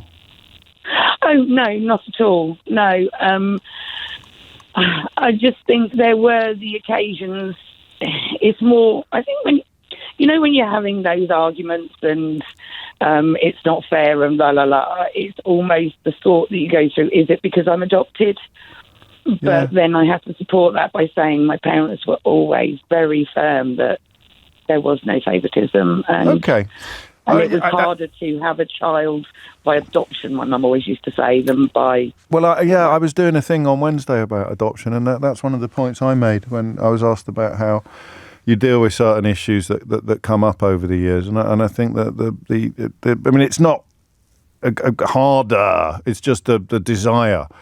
You see, you're so wanted. You can never adopt anybody by accident is probably the best way of putting it. Whereas, of course, you can get pregnant unintentionally. Thank you, Susan. This is very powerful. And again, thank you for writing at the top. Please don't say my name, because otherwise I definitely would have done. My sister is 4 years younger than me. And my mum once told us that although she loved us both equally, as her firstborn, I was special, as I had made her a mum. The look on my sister's face, James, will live with me forever. She was devastated, but so was I. I didn't want favouritism. I didn't want any special treatment, as all it did was create division between me and my sister. For many, many years, we hardly spoke once we'd left home, although we now have a better relationship since we've had our own families. The only thing that disturbs me is that she has a son and a younger daughter, and she now treats him in exactly the way that our mum treated me, but she doesn't see it, and she once went absolutely crazy at me when I pointed it out to her. Gosh, there is a lot here, isn't there? Let me try this one as well. Just checking. I'm struggling to listen to this, James, because for my wife, this is her life. She's a successful teacher, a mother of 3, and generally just lovely. But she just can't compete with her drug addict, unemployed, criminal older brother who can still do no wrong in their mother's eyes, while she will be roundly criticised for not sending a thank you card. That's from Tony in Bishop Stortford. It's some of the evidence, if we were going to be taking anecdote as the plural of data, would challenge what the research shows. It mostly seems to have been boys who've been favoured. But I don't know really we haven't had a parent who's admitted it yet. And it's 11:41, so we might not. 0345 6060973 is the number you need if you are prepared to confess that you have a favourite child. Jack's in Bristol. Jack, what would you like to say? Hi there, James. How you doing? I'm good, mate. What's on your mind? This is quite a multi-level one, and I'm going to say that I'm one of 3 brothers, and they're almost certainly listening right now. Excellent. And they're probably going to text me because they recognise my voice, because I've spoken to you about a couple of years before on a similar thing to this, and they were texting me while I was talking to you. Anyway, yeah. And I gave a false name as well, and they're like, well, that's obviously you. Yes. So they saw through your subterfuge, as only brothers can. So I would say I am the favourite. I'm the youngest by 7 years. My 2 older brothers are very close in age. But I would say I'm favoured by one of the parents. Right. But I can't speak from them because they have a different perspective of us growing up. But we do talk about it. We bond over this kind of stuff. Of course, that's nice. Me and the middle brother have been brought up by the other parent. Okay. Basically being told... No, we were brought up by both. No, I understand. They've been divorced for 30 years. But the other parent has just ingrained into us that the oldest brother is the smartest, the best looking, all this kind of stuff. Would he agree with that? He's very arrogant. Yeah, that doesn't necessarily answer my question, but would he agree? Well, he's going to ring in now and tell me, I hope, but would he agree with that analysis? Would he say, yeah, that's fair enough, actually, I didn't ask for it, but mum or dad... He's not blindsided enough to know that was going on. Now, I can't speak from their point of view, but it has been ingrained to me in the middle one that, like, oh, well, this person, he was the most academic or something like that. Yeah, now... Okay. I don't think pride isn't love, is it? You could be prouder of one child than another because they've achieved more, but it doesn't mean you love them more. I don't know. I'd argue that, it's. But anyway, it's had an effect on me. Go on. Because I'm. He's very arrogant. I create music for a living, and I do that sort of thing, and I have it ingrained into me that I've just wanted to make that parent proud. Oh, okay. Well, the one that favours you, or the one that doesn't favour you? The one that doesn't, I would say. Oh, so you've tried to win their approval through life? Absolutely. Gosh. And it's, go on. I've made peace with it now. I'm a parent. We all 3 of us have got kids. Gosh. And so we all make a big conscious effort to be self-aware, not to do that kind of thing. That's nice. But it's taken me a long time. I'm in my late 30s now, and I would say it's only the past couple of years that I've given that up.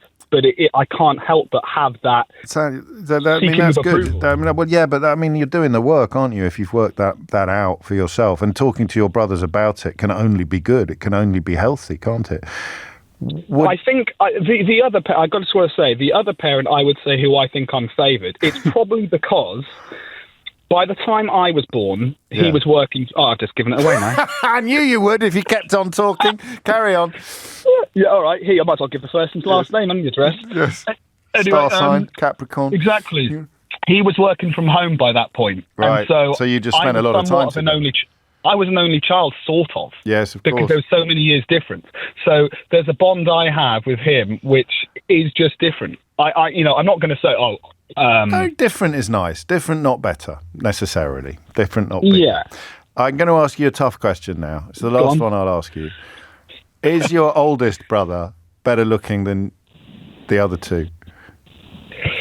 Well, I've overtaken both of them. No, you can't say you can't. Well, all right. It's fair enough. I left the door open on that one. 11:45 is the time. You're listening to James O'Brien on LBC, where we have not hit the jackpot and there is only 10, 12 minutes left. Are we going to find parents prepared to admit that they have a favourite child? Plenty of children convinced that they were or were not the favoured child. But what we want is parents prepared to admit that they indeed did.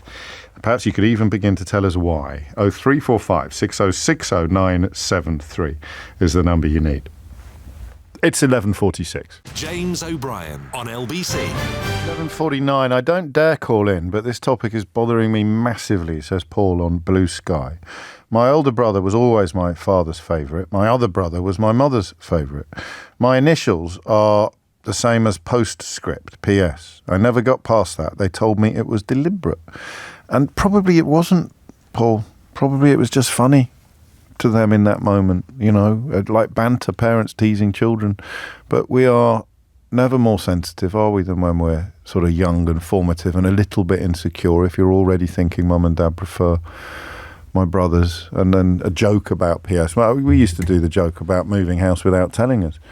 Did you get that? Especially, which was funny enough when you lived at home, but if you went away from boarding school and they still did the joke,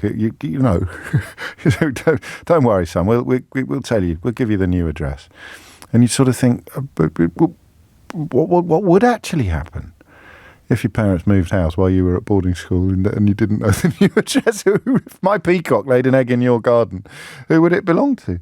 There's a lot here. Is there a difference, asks Vaughan in Croydon, again on Blue Sky, which I'm trying to use more and more on the show, but I keep forgetting. Is there a difference between spoiled and favoured? I know I was spoiled, but I'm sure that my youngest sister was the favourite. I suppose if it was just you and sisters, you would be spoiled as the boy, but they might be a favourite from the realm of sisters. I don't know. Sally's in Woking. Sally, what would you like to say? Hi, James. Well, I've been listening, and I think actually a lot of parents won't admit it, but I think they do have a favourite. But I have twins, a boy and a girl. So it's sort of, people might think that that's harder to have a favourite because they're born at the same time. Yes. But I might admit that I do have a very, very small favourite. Really? And that, well, I think it is just a nature thing. I think mums and their baby boys will always be a thing. And my baby boy will always be my baby boy. How old is he? They are both 13. Okay. They are both autistic. Okay. Gosh, that's coming up a lot today, isn't it? Yeah, it is, isn't it? And I nearly phoned in this morning when I was on the school run. But, they are very different, and they're a boy and a girl, and they are growing up at different times as well. So my daughter is slightly more mature. Yes. But I can see my son still at 30, still being my baby boy. And when I look back at I've got an older brother, and when I look back now, we lost my mum when we were quite young, but I can still see in photos that little twinkle in her eye, and I remember little things that he will always have been her baby boy. Yes. And even now, I'm 45, my husband looks at the way my dad looks at me and treats me, and he says it's totally different to the way he looks and treats my brother, because I will always be his little girl. So I know a lot of people may disagree, but I just think there's always going to be a mum and their baby boy, and a dad and their baby girl. I think if I were to push back, I'd just say that different doesn't mean better. No, totally. So you have a different relationship, and you're certainly not the first to observe the mother-son and the father-daughter relationships. But it isn't necessarily better. But you'd see it a little bit differently. You think, I do feel a tiny bit more for my boy than I do for my girl. I think it's not love. I think it's more protection, maybe, which is weird because obviously a lot of people may say that girls need more protection, but I think it's just it's something that I don't choose. Depends what from, doesn't it? It depends what from.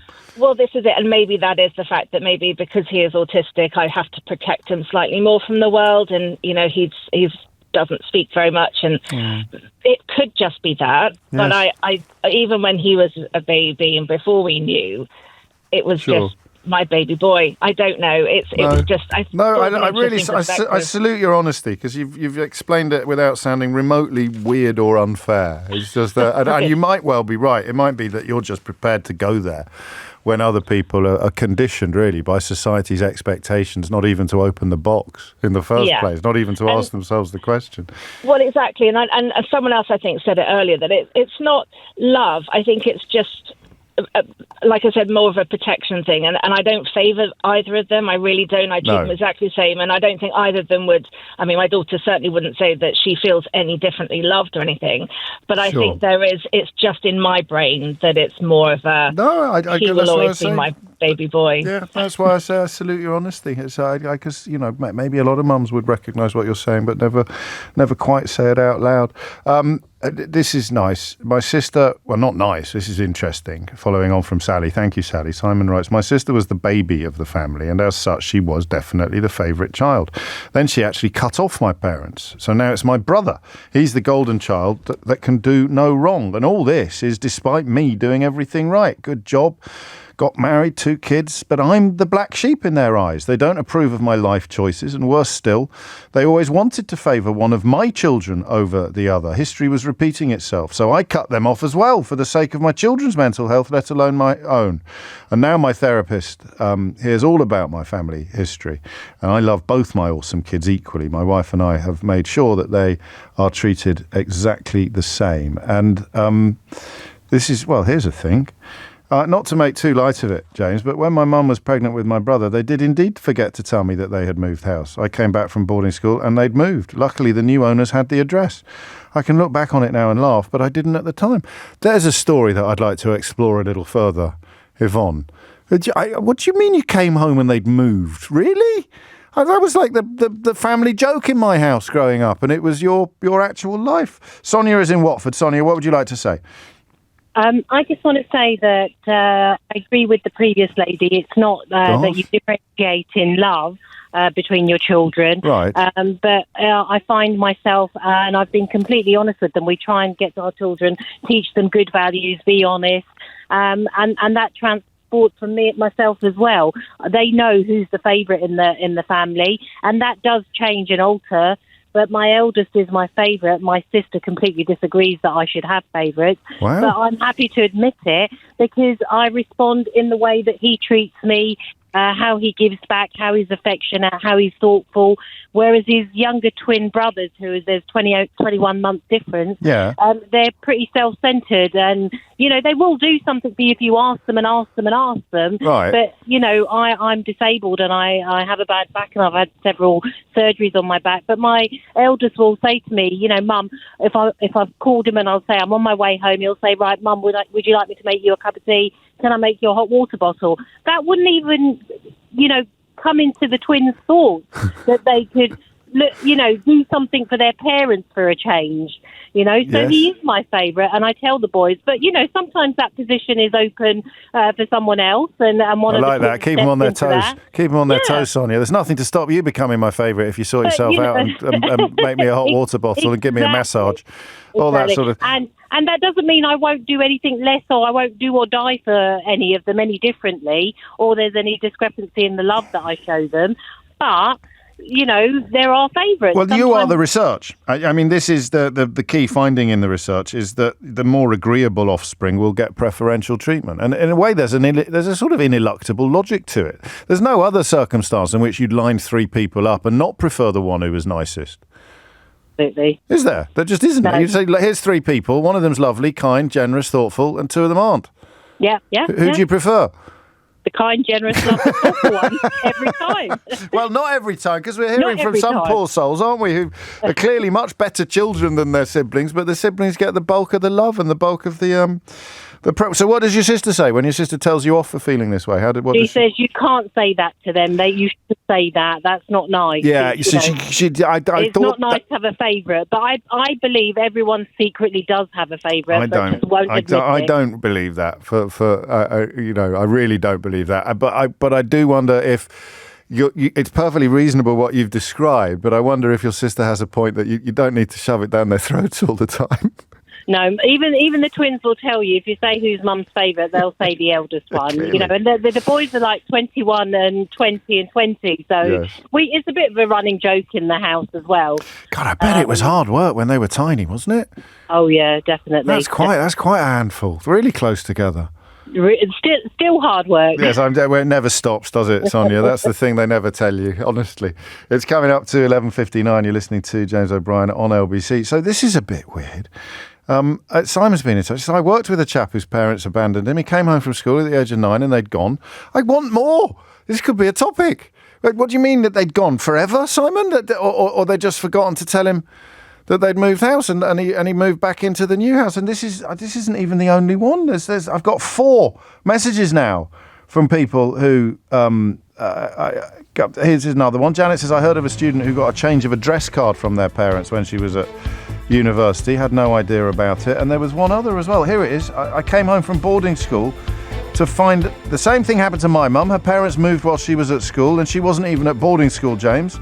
That's from Alex. And there was one other as well that I'm not going to be able to find. It's a shame. Sorry, who knew that wasn't just a story confined to the realms of jokes? Right, as promised, all-time favourite subjects. Chapter 263 up next. Why it could be a criminal offence to discriminate against somebody who has a Scouse accent. The relationship between accents and advancement, social status, class, is of enduring fascination to me.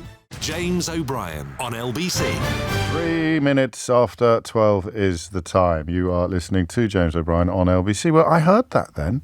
Sounded to me like she was talking about ending the triple lock. You can't means test pensions, can you, without ending the triple lock on the place? I tell you what, I've said it before, I'll say it again. It's a good job Kemi Badenoch never commits any gaffes or has to clarify anything that she ever says because she speaks so clearly. I may dig a little deeper into this curious event because it's an LBC exclusive. She was on with Ian Dale last night when she made these comments. But I want to turn your attention next to... Well, I'm tempted to launch an entire topic off the back of people who moved house without telling their children. I've opened something of a Pandora's box here. Here's another one from Martin.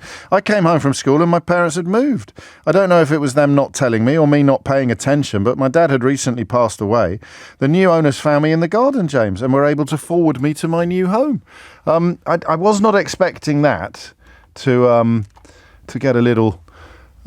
popular. And Ben in Sussex points out, Badenoch is talking about means testing the state pension, but when Labour means tested the winter fuel allowance, this was punishing vulnerable old people. Please make it make sense.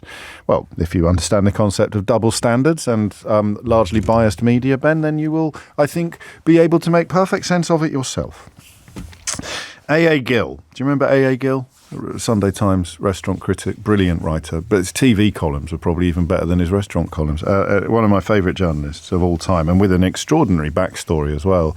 He wrote an article about rehab. So he was an alcoholic and a drug addict. He wrote an article about rehab that remains one of the most haunting pieces of journalism I have ever read in my life. It's taken from us very, very, very early, but he was married to... I always get her name wrong. I always get her mixed up with the other Amber. Amber Rudd. Which one is the Conservative politician? Amber Rudd. He was married to Amber Rudd. It's a blockage. I've told you this before, haven't I? I get the two mixed up. I said the wrong one on stage once, and I felt the ripple go round the room. I felt that, do you know what I mean? I said the wrong one on stage. I meant to refer to Amber Rudd, the Conservative politician, but I said Amber Heard. And you can tell when you're on a stage that something's happened. I can tell on the radio because the phone lines light up, even though I haven't asked you to ring in yet. So if I drop a clanger at about 6 minutes past 12, the phone lines light up and I'm looking at the screen and I'm sort of gesticulating to Eleanor going, what? So it could be that something's happened and everybody's ringing in to tell me, like, you know, a bridge has fallen down, London Bridge is falling down. But more likely, I might have got the time wrong, for example, and then everyone's ringing in to say, James just got the time. But it's more likely that I've made a mistake and everyone is very kindly, yeah, cheers, ringing in to correct me. But in a room, it's a really different energy. You say Amber Rudd and you mean Amber Heard, and the context. So people take a couple of minutes to think, why did he do? And then they realise, he's got the wrong Amber. He doesn't really think that Amber Heard was a really good example of the decline of the Conservative Party because she was sacked twice. Or she resigned. She's an emblem of the decline of the Conservative Party in a good way. She's a reminder of what it used to be. And then you feel that ripple go around the room and you go, what? And then someone will say, you said Amber. So I digress slightly. Anyway, she was married to A.A. Gill for a while. And He said on the subject of accents, it's a great line this, he said that accent is the last great redoubt of prejudice.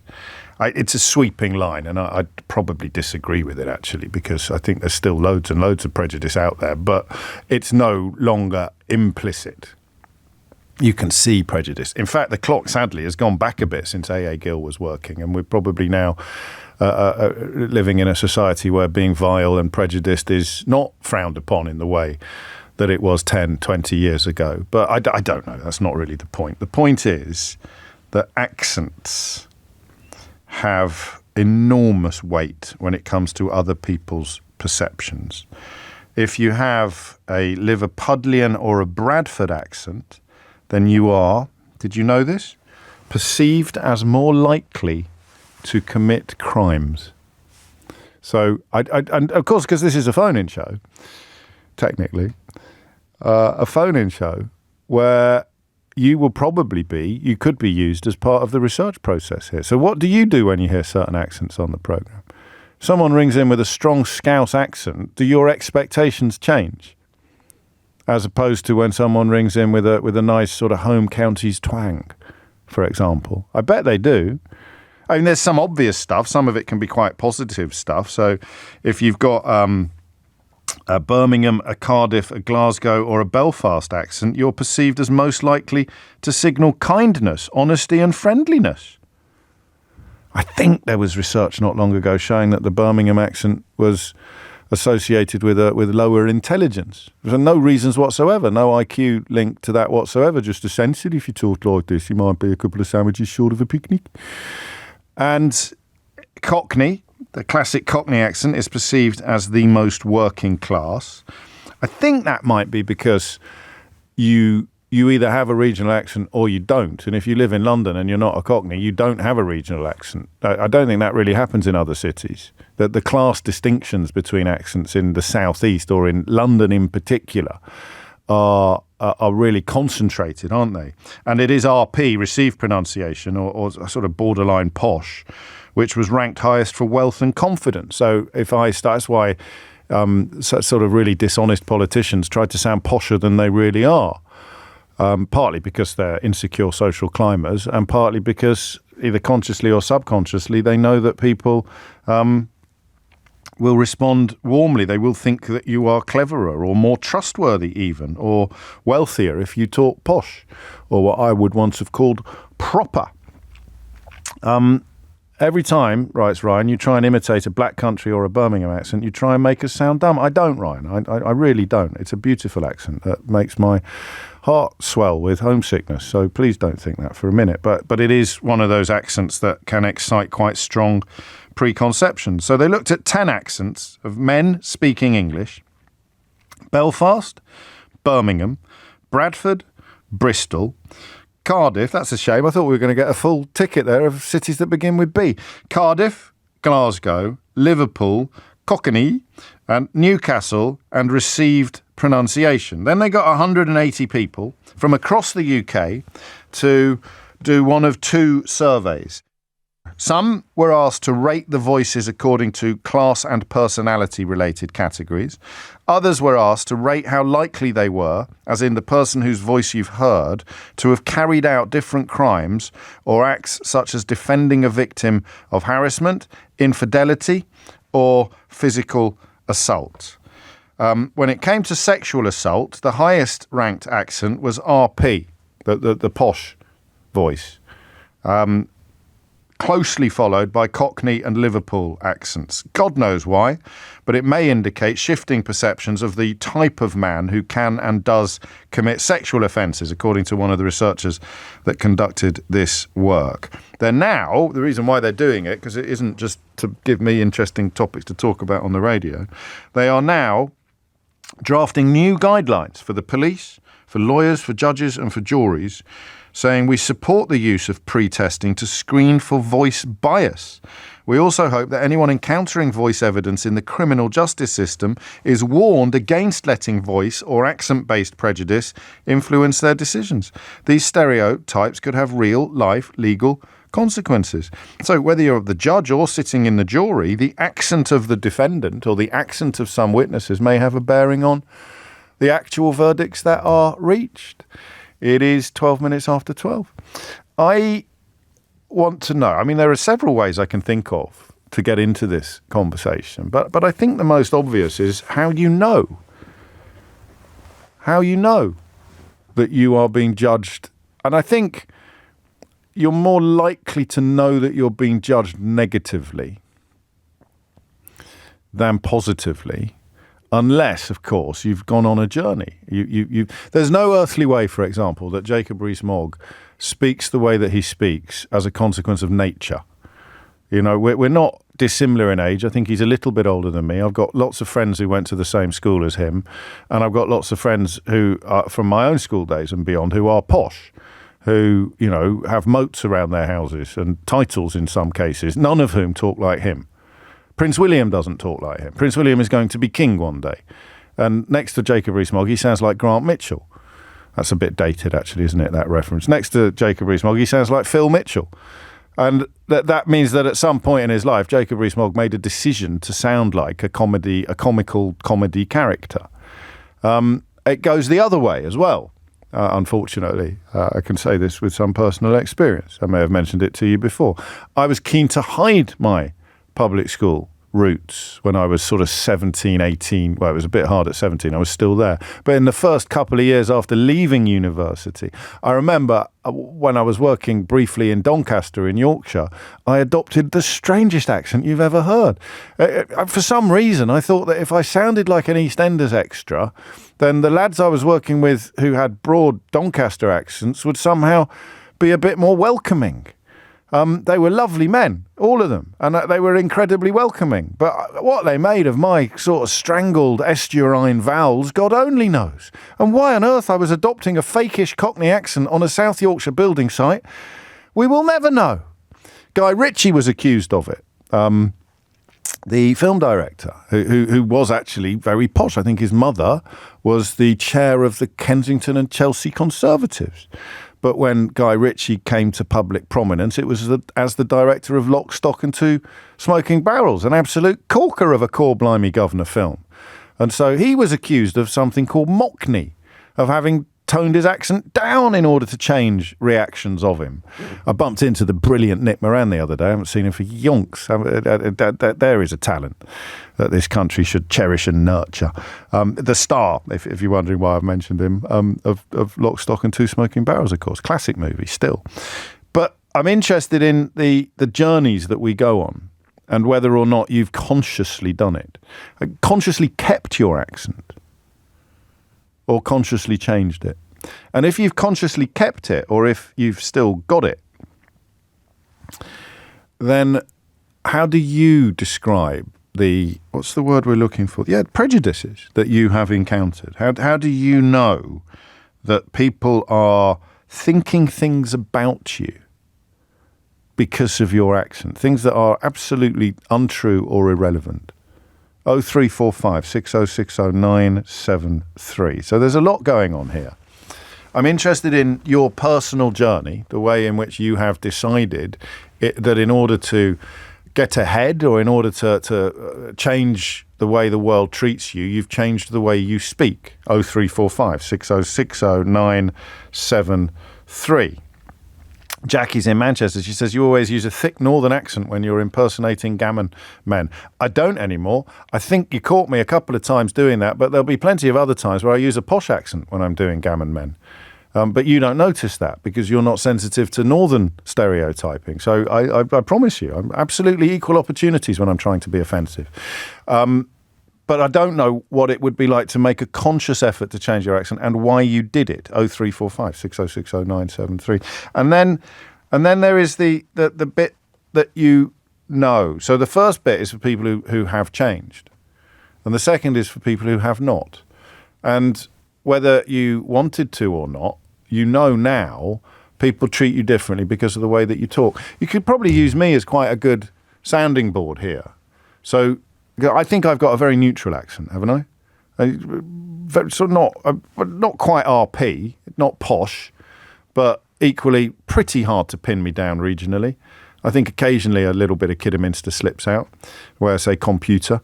And I don't know where cigarette comes from. The way I say cigarette is a bit odd as well. Might pick up a little bit of kiddie might come out when I'm laughing my head off or when I've had a couple of Bathams. But generally speaking, you're not going to make any major geographical presumptions about me as a consequence of my accent. And if you were to make any class-based, you would probably lean towards middle class, which is probably the best thing to be in the context of prejudices. Straight, white, middle class, southern. If you want to get the full round, the full privately educated, you are going to be the least likely to be judged negatively according to where people think you're coming from. So use me if you want as the sounding board as to how you think things would be different if you sounded like me instead of sounding like you. Hit the numbers now, you will get through. Rich says everyone has a telephone voice. I don't. I might be the only person. People who do this for a living are probably the only people in the world who don't have a telephone voice, aren't they? Because in a way, I'm constantly on the telephone. I'm never off it. But you know what I'm talking about. Let's get stuck into this one. 18 minutes after 12 is the time. And the number, phone lines are, there you go. There's one phone line free if you're trying to get through. 034, it's gone. 0345 6060 973. What city do you think is currently most represented on my switchboard? I'll tell you after this. James O'Brien on LBC. It's 20 to 12, 20 past 12 even, 0345 6060 973. Sometimes I just say the phone number and the time, I don't know if you've noticed this, as almost like verbal tics. I don't do it in real life. It's a miracle, isn't it, Keith? But I don't do it in real life. You'd think if you bumped into me, I'd be sitting in a restaurant and I'd say, I'll have the chicken, please. 0345 6060 973.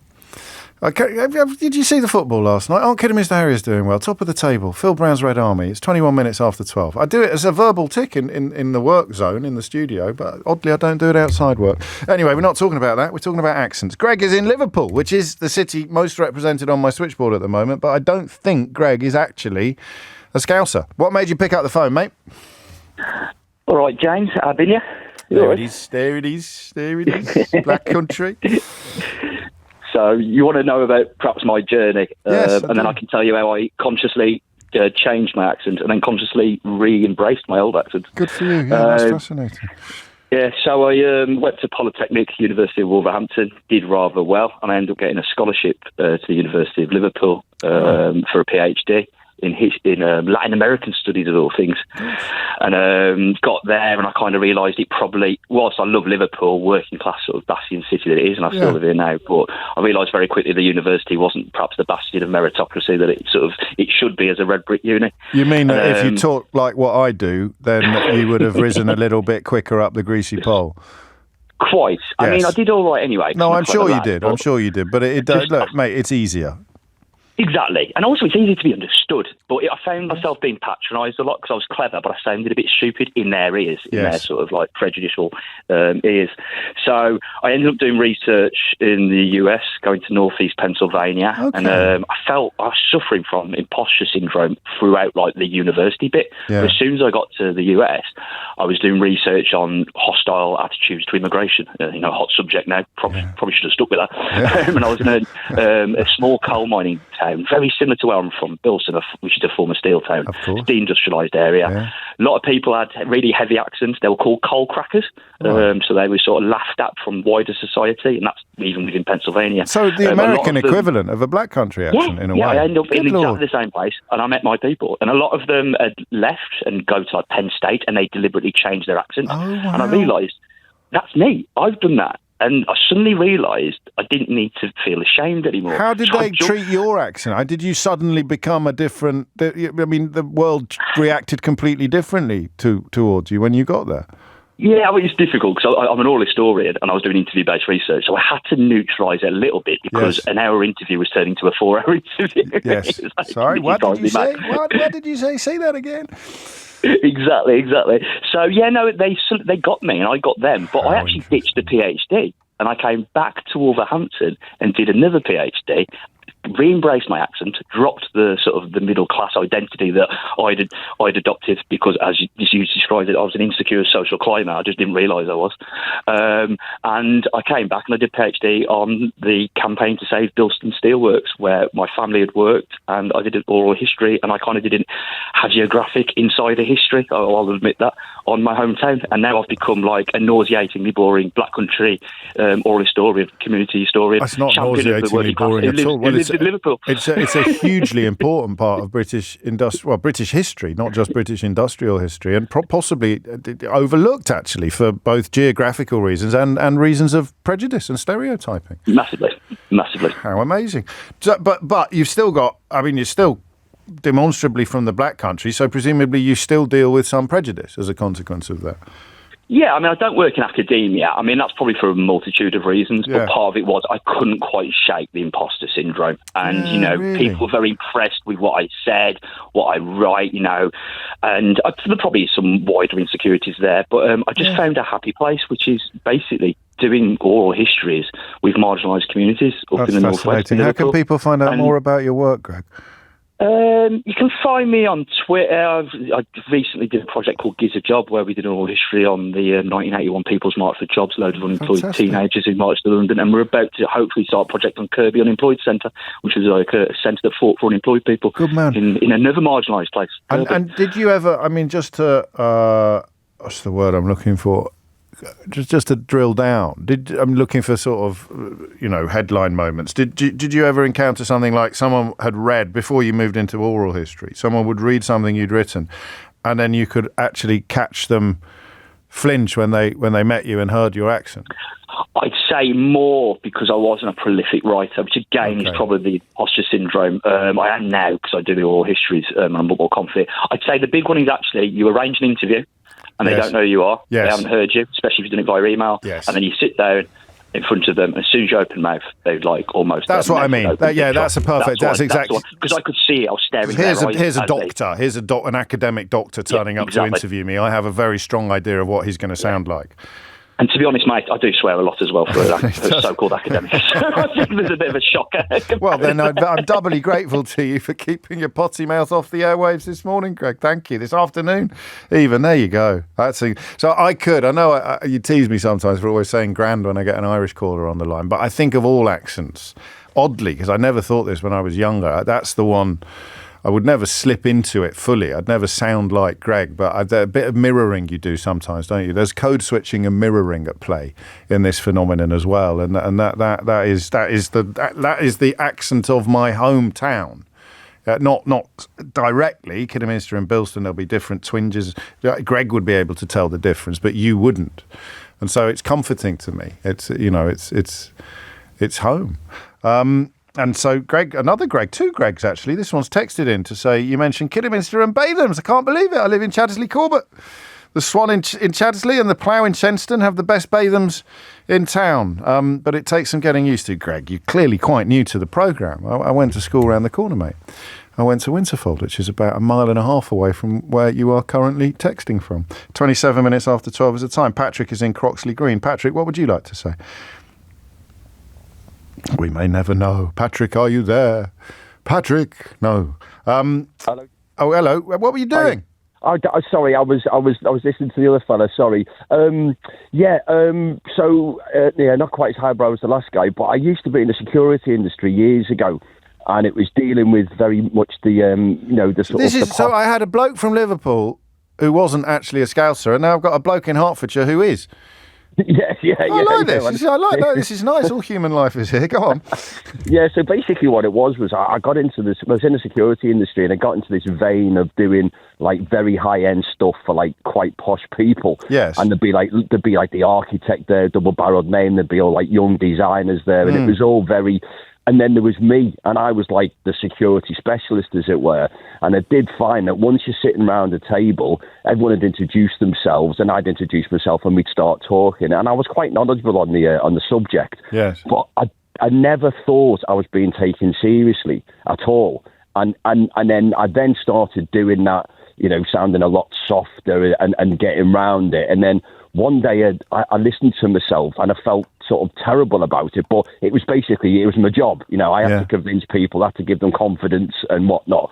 And then I moved out of that industry into the building industry, project manager. Right. And when you're sitting around a table of like normal blokes, as it were, then the accent just came back from nowhere. Something that had been suppressed for 6, 7, 8 years in meetings and such like, then came back, and I felt like confident and normal again. I mean, I still do it sometimes now, especially when I deal with a lot of individuals at the moment in a totally different line of work. But it had to be, I would say, 6 or 7 years of suppressing it, purely just for business. And then it just became like a habit then. And, you know, there was a couple of occasions I went back home just to try and get it back again, because I did feel like a little bit of a fraud. I sense that. So it's sort of two different types of imposter syndrome in a way. And what you didn't mention, and I suppose this speaks to the stereotypes that we all buy into, whether we mean it or not, or whether we think we can cover it up by claiming that it's just banter.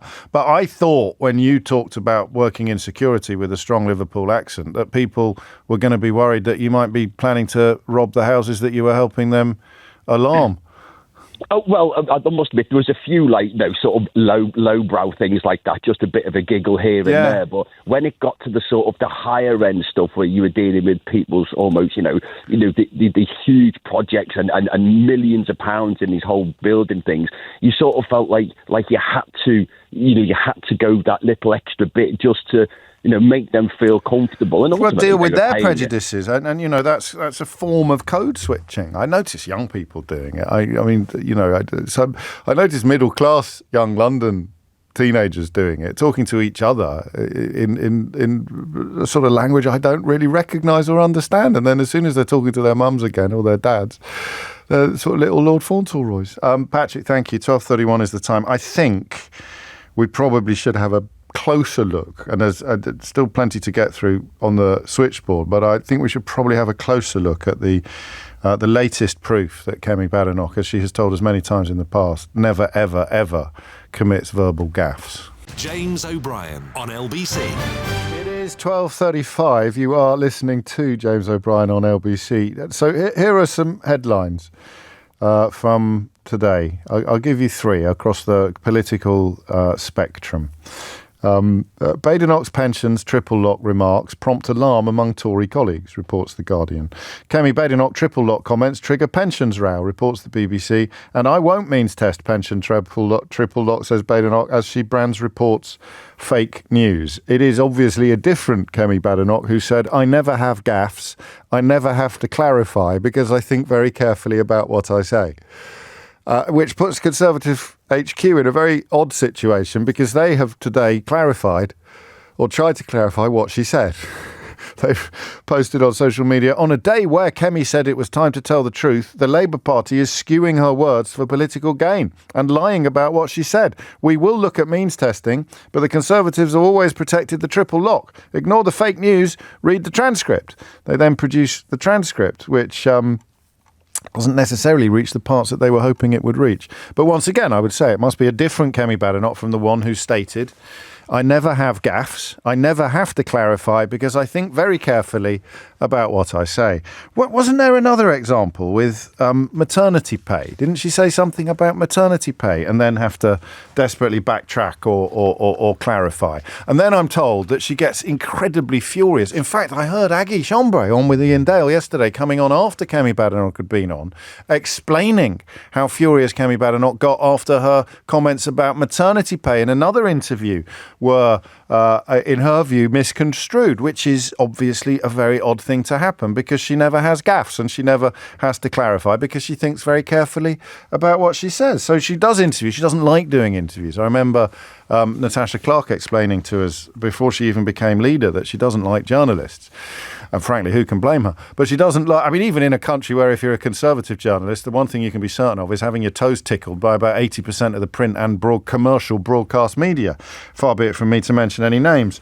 But she doesn't even like that. So she comes on a show. And don't forget, Ian was going to be a Conservative flipping candidate at the last general election. So not exactly a hostile environment for her to come into necessarily. She does an interview. She says something. It gets apparently misconstrued because it turns out she doesn't think very carefully about what she says and she doesn't convey herself very clearly. And then she gets furious with the interview or with the reporting of it. Absolutely extraordinary. So this is what happened. She got asked if she'd reconsider the policy because some people protected by it just don't need it. And she replied by saying that's exactly the sort of thing the policy work we're going to be doing will look at. And then she began to talk about means testing. Labour and the Lib Dems were quick to accuse the Tory leader of wanting to slash the state pension. So I thought we'd just have a little listen to it. A caller on LBC, this is how it was reported on Politico this morning. A caller on LBC asked Badenoch if she would reconsider the triple lock policy because some people protected by the hugely expensive measure just don't need it. Here's what actually happened. There are some people that get the pension or get the triple lock applied to it who do not need it. So shouldn't we look at that and perhaps using that money to help build more houses or help young people to become homeowners? So that's exactly the sort of thing that the policy work we're going to be doing will look at. I have always said that we don't do means testing. We're actually going to look at the triple lock. No, we're going to look at means testing. Means testing is something which we don't do properly here. I'm someone who always said, for example, that millionaires should not be getting the winter fuel payment. But what Rachel Reeves has done is the extreme version of that, where people who are actually on the breadline have had their winter fuel payment taken away. We don't have a system that knows who should get what. That's the sort of thing that we need to be looking at. Now, the triple lock is a policy which we supported throughout our 14 years in government. That was a Conservative policy. But we need to make sure that we are growing. Starting with the triple lock is not how to solve the problem. 12:39 is the time. Again, it's a good job she never has gaffes or has to clarify because she thinks very carefully about what she says. So what's the Deputy Co-Chairman, Nigel Huddleston, doing? Popping up later, having to clarify. Let's not believe everything that the Labour press release says. I'm afraid, look, let's be very clear. They're the ones who's cutting winter fuel payments for millions of pensioners. What Kemi has said in the past and what she said yesterday is that it's perfectly fair and reasonable to look at means testing, in particular, as she said in the past, millionaires. That's a completely different thing from some of the spin that Labour are putting out this morning. And I think most of your listeners will understand that actually, yeah, it is reasonable to say, do millionaires really need all of these pensions? But I say that is different thing. That is a different thing from saying that we should be scaring pensioners around the triple lock. And I think the first response that was on LBC yesterday when asked about this, Kemi's first word was no. So let's not confuse looking at means testing welfare payments overall with other matters. Kemi was being honest and straightforward about what we can afford in the future. That is the debate we need to have. And now, for the second time, she's given an interview and everyone's talking about what she did and didn't say instead of talking about whatever the policy is that she was supposed to be announcing. Huddleston there was wrong as well. The second response contained the word no. The first response contained the word yes. Have another listen to the first clip. There are some people that get the pension or get the triple lock applied to it who do not need it. So shouldn't we look at that and perhaps using that money to help build more houses or help young people to become homeowners? So that's exactly the sort of thing that the policy work we're going to be doing. So that's the first response. Shouldn't we look at that? That's exactly what we're going to look at. And then Ian comes in and says, are we looking at the triple lock? And she says, no, we're looking at means testing. Huddleston's complaining about the winter fuel allowance, which is decided by means testing, i.e. that there is now a threshold above which you won't get it, at a threshold below which you will get it, which, as far as I can tell, is called means testing. But anyway, there we are. 12:41 is the time. I use the word furious to describe how Kemi Badenoch responds to these kind of scenarios. That is what I'm hearing. It's not the word that Aggie used on the show with Ian last night. She just explained the frustration of having to spend her whole life clarifying. If only she'd never said, I never have gaffes, I never have to clarify because I think very carefully about what I say. Only two things I can tell you about policies that she's come close to announcing since she became Tory leader are that maternity pay is too high, which she then had to spend a week clarifying, and that the pension perhaps needs to be means tested, which she has now spent the best part of 12 hours having to clarify. If only she'd never said, I never have gaffes, I never have to clarify because I think very carefully about what I say, then perhaps it wouldn't all be so hilarious. 12:42 is the time. Back to accents and back to Liverpool. Zoe is there. Zoe, what made you pick up the phone? Well, I've got a mix of accents, James. Good morning. You have? You have got a mix of accents. Keep talking without telling me what they are. You want to guess? Well, I have lived in the Midlands for 20 years. Little bit there. The nasal bit is the Midlands. I'm not a Scouser, which is where I now live. I've been here for 8 years. But you've spent time on the other side of the Pennines as well. I have. Yeah. So, born in Chorley. Yeah, there it is. A little bit in Blackburn, and then moved on to the border of Lancashire and Yorkshire, a place called Barnoldswick. So the first bit I got was probably the Yorkshire-Lancashire borders. The second bit I got, because you mentioned it, would have been very, very faint Midlands twang. Yeah. But the basis, the foundation stones are Chorley. Yeah, and my parents. That's my favourite accent, Zoe. That's my favourite accent, probably. Yeah. That. So the sort of Notting Coalfields, that other accent as well, which has got a similarly sort of round-mouthed feel to it.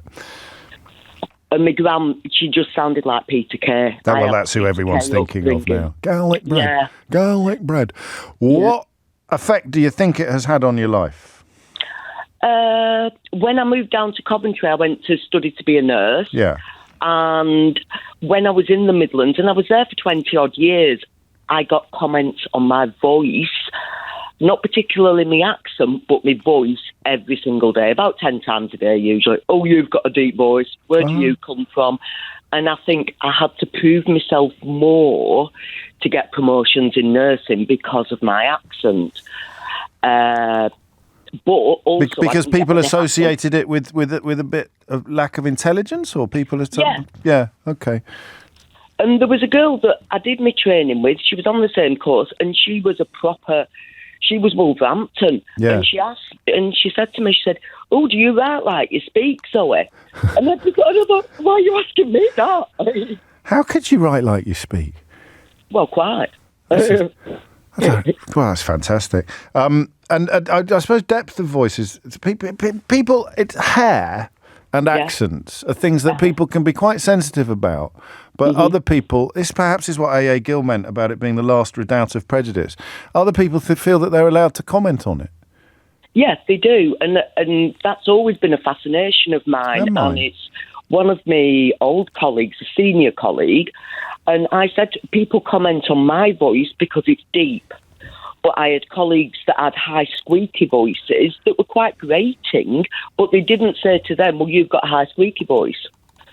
And I said, and I remember saying it to Madeline, well, they don't comment on her voice, which is high and squeaky and irritating, but they comment on mine. I said, they also won't tell me I've got a fat ass, would they? No. Because that's not deemed polite. No, exactly that. Although I think, with Donald Trump coming back into the White House, that's probably being dialed back now. It'll be actively... I saw an extraordinary report in The Economist the other day about a banker using two words I wouldn't use on the radio, and I'd probably get into trouble with Ofcom if I did, saying it's great, we can use words like this and this again now without worrying about getting cancelled. So don't speak too soon, Zoe, would be my advice on that front, certainly on the other side of the Atlantic. My gran, that was Scouse, bits of it were. It's a real mixture.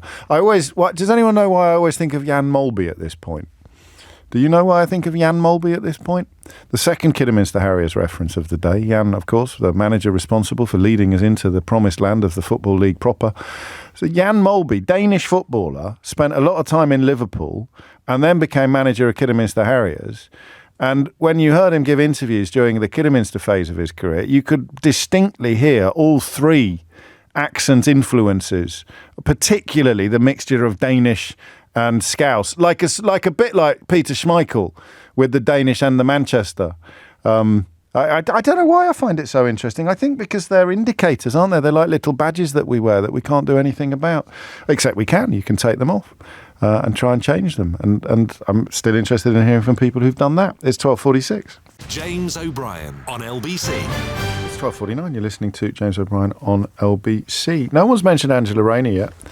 I wonder what the preconceptions are about her accent. Who was the politician who sort of made hay out of the fact she'd been to the opera, as if people like Angela Rayner weren't supposed to go to the opera? Do you remember that? There was a piece in one of the papers yesterday about that generation of Tories that we used to have so much fun with, who can't get arrested now.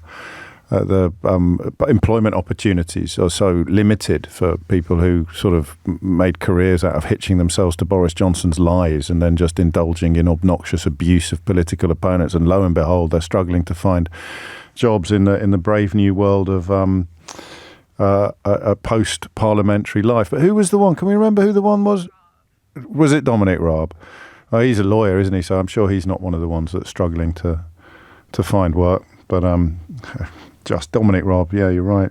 Suggesting that Angela Rayner somehow it was inappropriate or noteworthy that somebody like Angela Rayner would go to the opera, and that is quite a good example of prejudice, isn't it? 12:51 is the time. You're listening to James O'Brien on LBC. A lot of you reminding me of Steve McLaren. We should probably dig that clip out before we go, actually, just because in the context of comedy, Steve McLaren trying to speak to a Dutch journalist and thinking that what I will do to be better understood by this Dutch journalist is speak English slowly in a really bad Dutch accent. That's a thing of absolute beauty. And I laugh at Steve McLaren for doing that, but very affectionately. It's not mockery. It's because you can all see how that might have happened. You want this journalist to understand you better, and they're Dutch, and you don't speak Dutch. So you'll speak English like they speak English, and therefore they will understand you better. But not yet. We may have time to squeeze that in before the end. Before all of that, Kay is in Bideford, a beautiful part of North Devon. Kay, what would you like to say? Well, first of all, James, thanks for having me on. You're very welcome. I think your show's great. So I'm from near Bilston, Willenhall, in the Midlands. That's two. That's incredible. Bilston has never been so well represented in the British media as it is today. Bilston.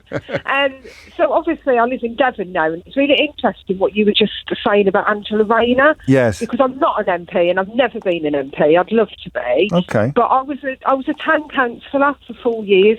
Okay. And when I was going round knocking on doors, I knocked on every single door in my ward.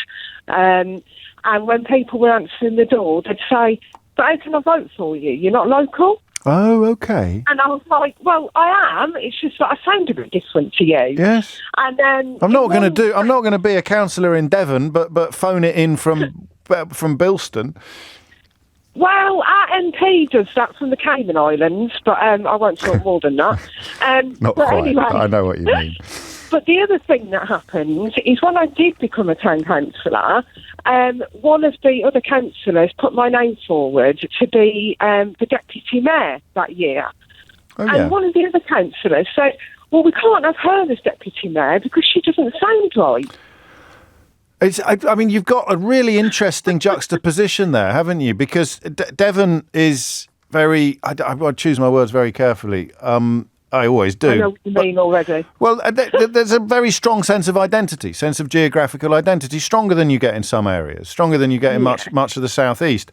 And your accent, Black Country accent, is very distinctive. So it's a clash of two very distinctive accents and two very protective attitudes to culture. So they would think you are not one of us.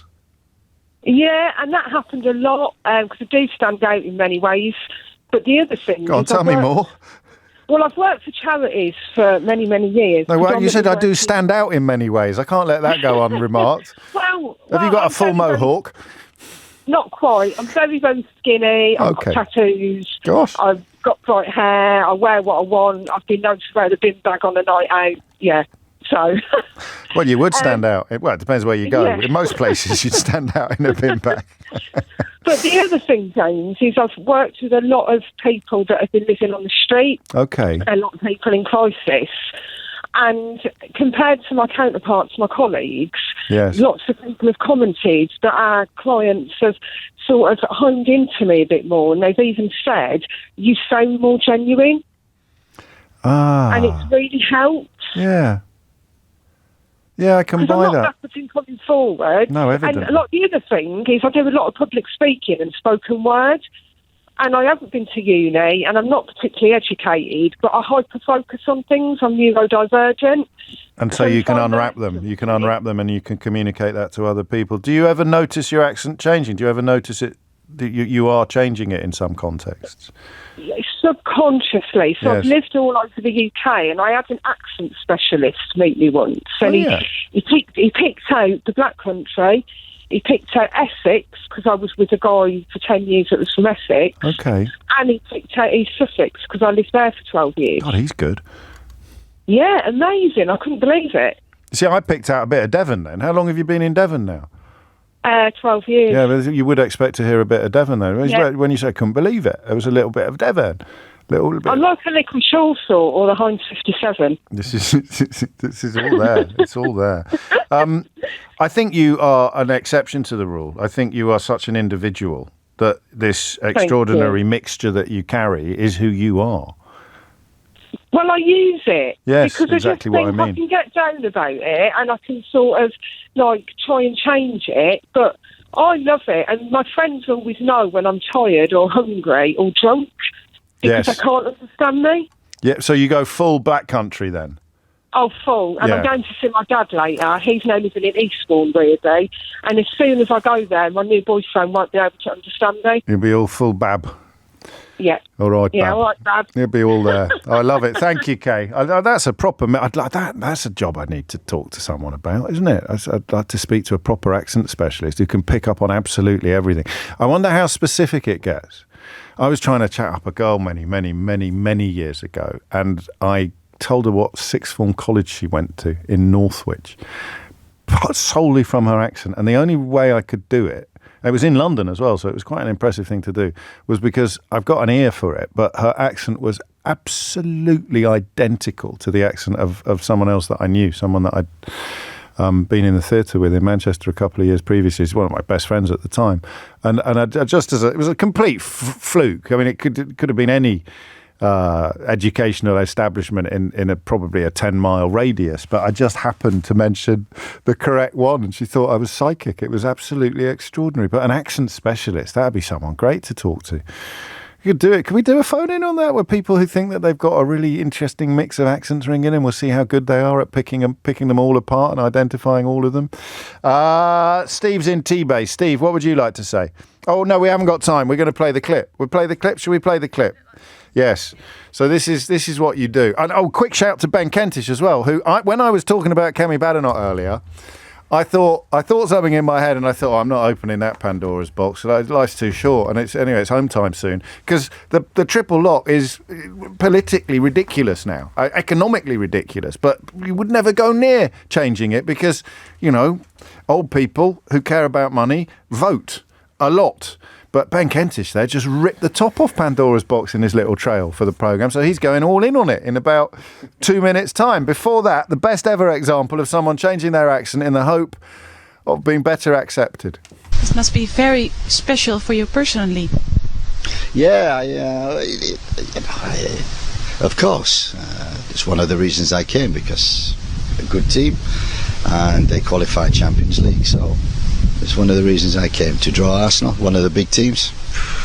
Is exciting for everybody. Arsenal is a big team. What are your chances against Arsenal? I say, I think we are not just what you call underdogs, but massive underdogs. I think there is no expectations for FC20, so everything is there for a surprise. We have nothing to lose, so we go into the game nice, relaxed, enjoy the experience. But you know the English football by heart. I do. We know the team very well, and Arsenal very well. So it is nothing new. And I think the players, they know all the Arsenal players, and they watch them Premier League. I think they are one of the top teams in Europe, and it will be good for our players to play against that quality, because anything after that may be a little easier. Yeah, you have a very talented group, but they don't have a lot of experience in big European games. Is that going to be a problem? We will see on the night. Some people, they grow with the experience. No, that's it for me for today. It's his own language. That's why it's so funny. You know, when you're sort of trying to speak a foreign language, you pause a lot, and how you say, it's his own. He's speaking English. He's English. It's Steve McLaren. Is he managing Jamaica now? Oh, please, God. Please let that happen. Oh dear. Please let that happen. That's an interview I'd pay good money to hear. If you missed any of today's show, you can listen back on Catch Up on Global Player, where you can also pause and rewind live radio, as well as listen to a range of podcasts, including the brand new James O'Brien Daily. The new bits, the best bits of my show in 60 minutes every day. And he said the nude bits, that would be a podcast. Download now for free from your app store or head to globalplayer.com. Coming up at 4 on LBC, it's Tom Swarbrick, but now standing in for Sheila Fogarty, as you may have gathered, it's Ben Kentish. James O'Brien on LBC.